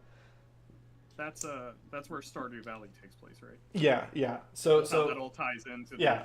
So Link and Zelda are living together in this game. So I feel that is strong enough evidence that they are deeply in lust. Yeah. All right.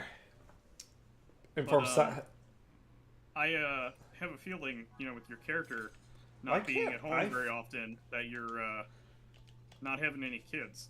Well, I mean that's true during the course of the game, but it's really true more because Zelda's been turned into a dragon than because Link's not home. That does make it harder. Yeah. It really does cause a lot of relationship issues. So why can't I just fix him up? Can I? She the dragon that's stuck in the volcano in Wind Waker. No, she floats around in the sky in this game. Didn't stop Donkey from Shrek. Damn, It's true. Yeah, that's true. Does he have some sort of force field, you idiot? Donkey? No, the king. Okay, I can't. It's because you and Zelda aren't married, Cameron. Yeah. It's The force true. field only lets the pure of heart through. And well, the force field knows some this shit, if you know what I'm saying. All I right. need to use that in a D&D campaign. Have a field and be like, so is your character a virgin? Like, so, You get through. not for nothing, but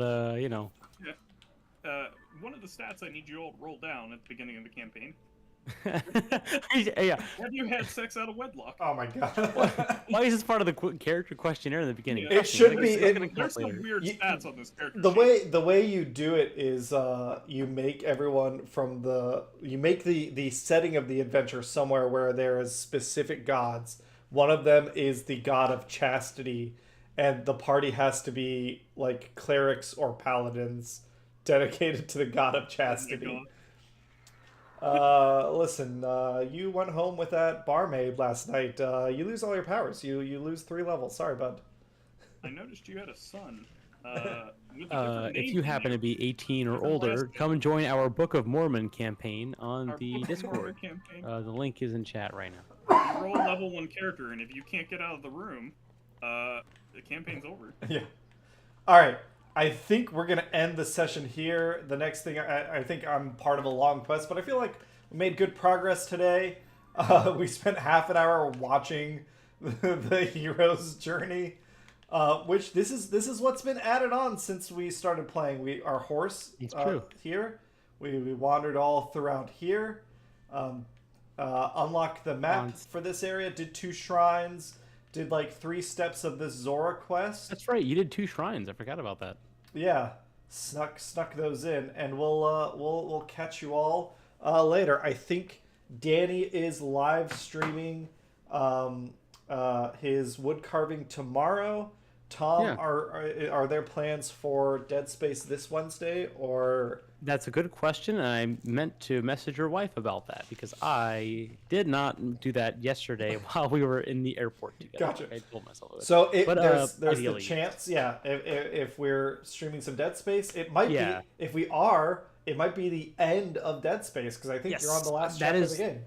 That is my hope. Is to if it is the last Dead Space, I would like to get it done before Halloween in honor of Halloween. That would be awesome because I would love to get that done with so we can do some other stuff on Wednesdays. Isn't Yeah. that true of every time you play Dead Space, though? This could be the last time. I could mean, die this time. If you're Isaac Clarke, every time is the last time. Yeah. Yeah. Yeah. Well, thanks everyone for watching. I know this was kind of a slow stream as we got back from the trip, but thanks for all the good wishes and everything, and we'll catch you all later. Yeah. Bye. Bye.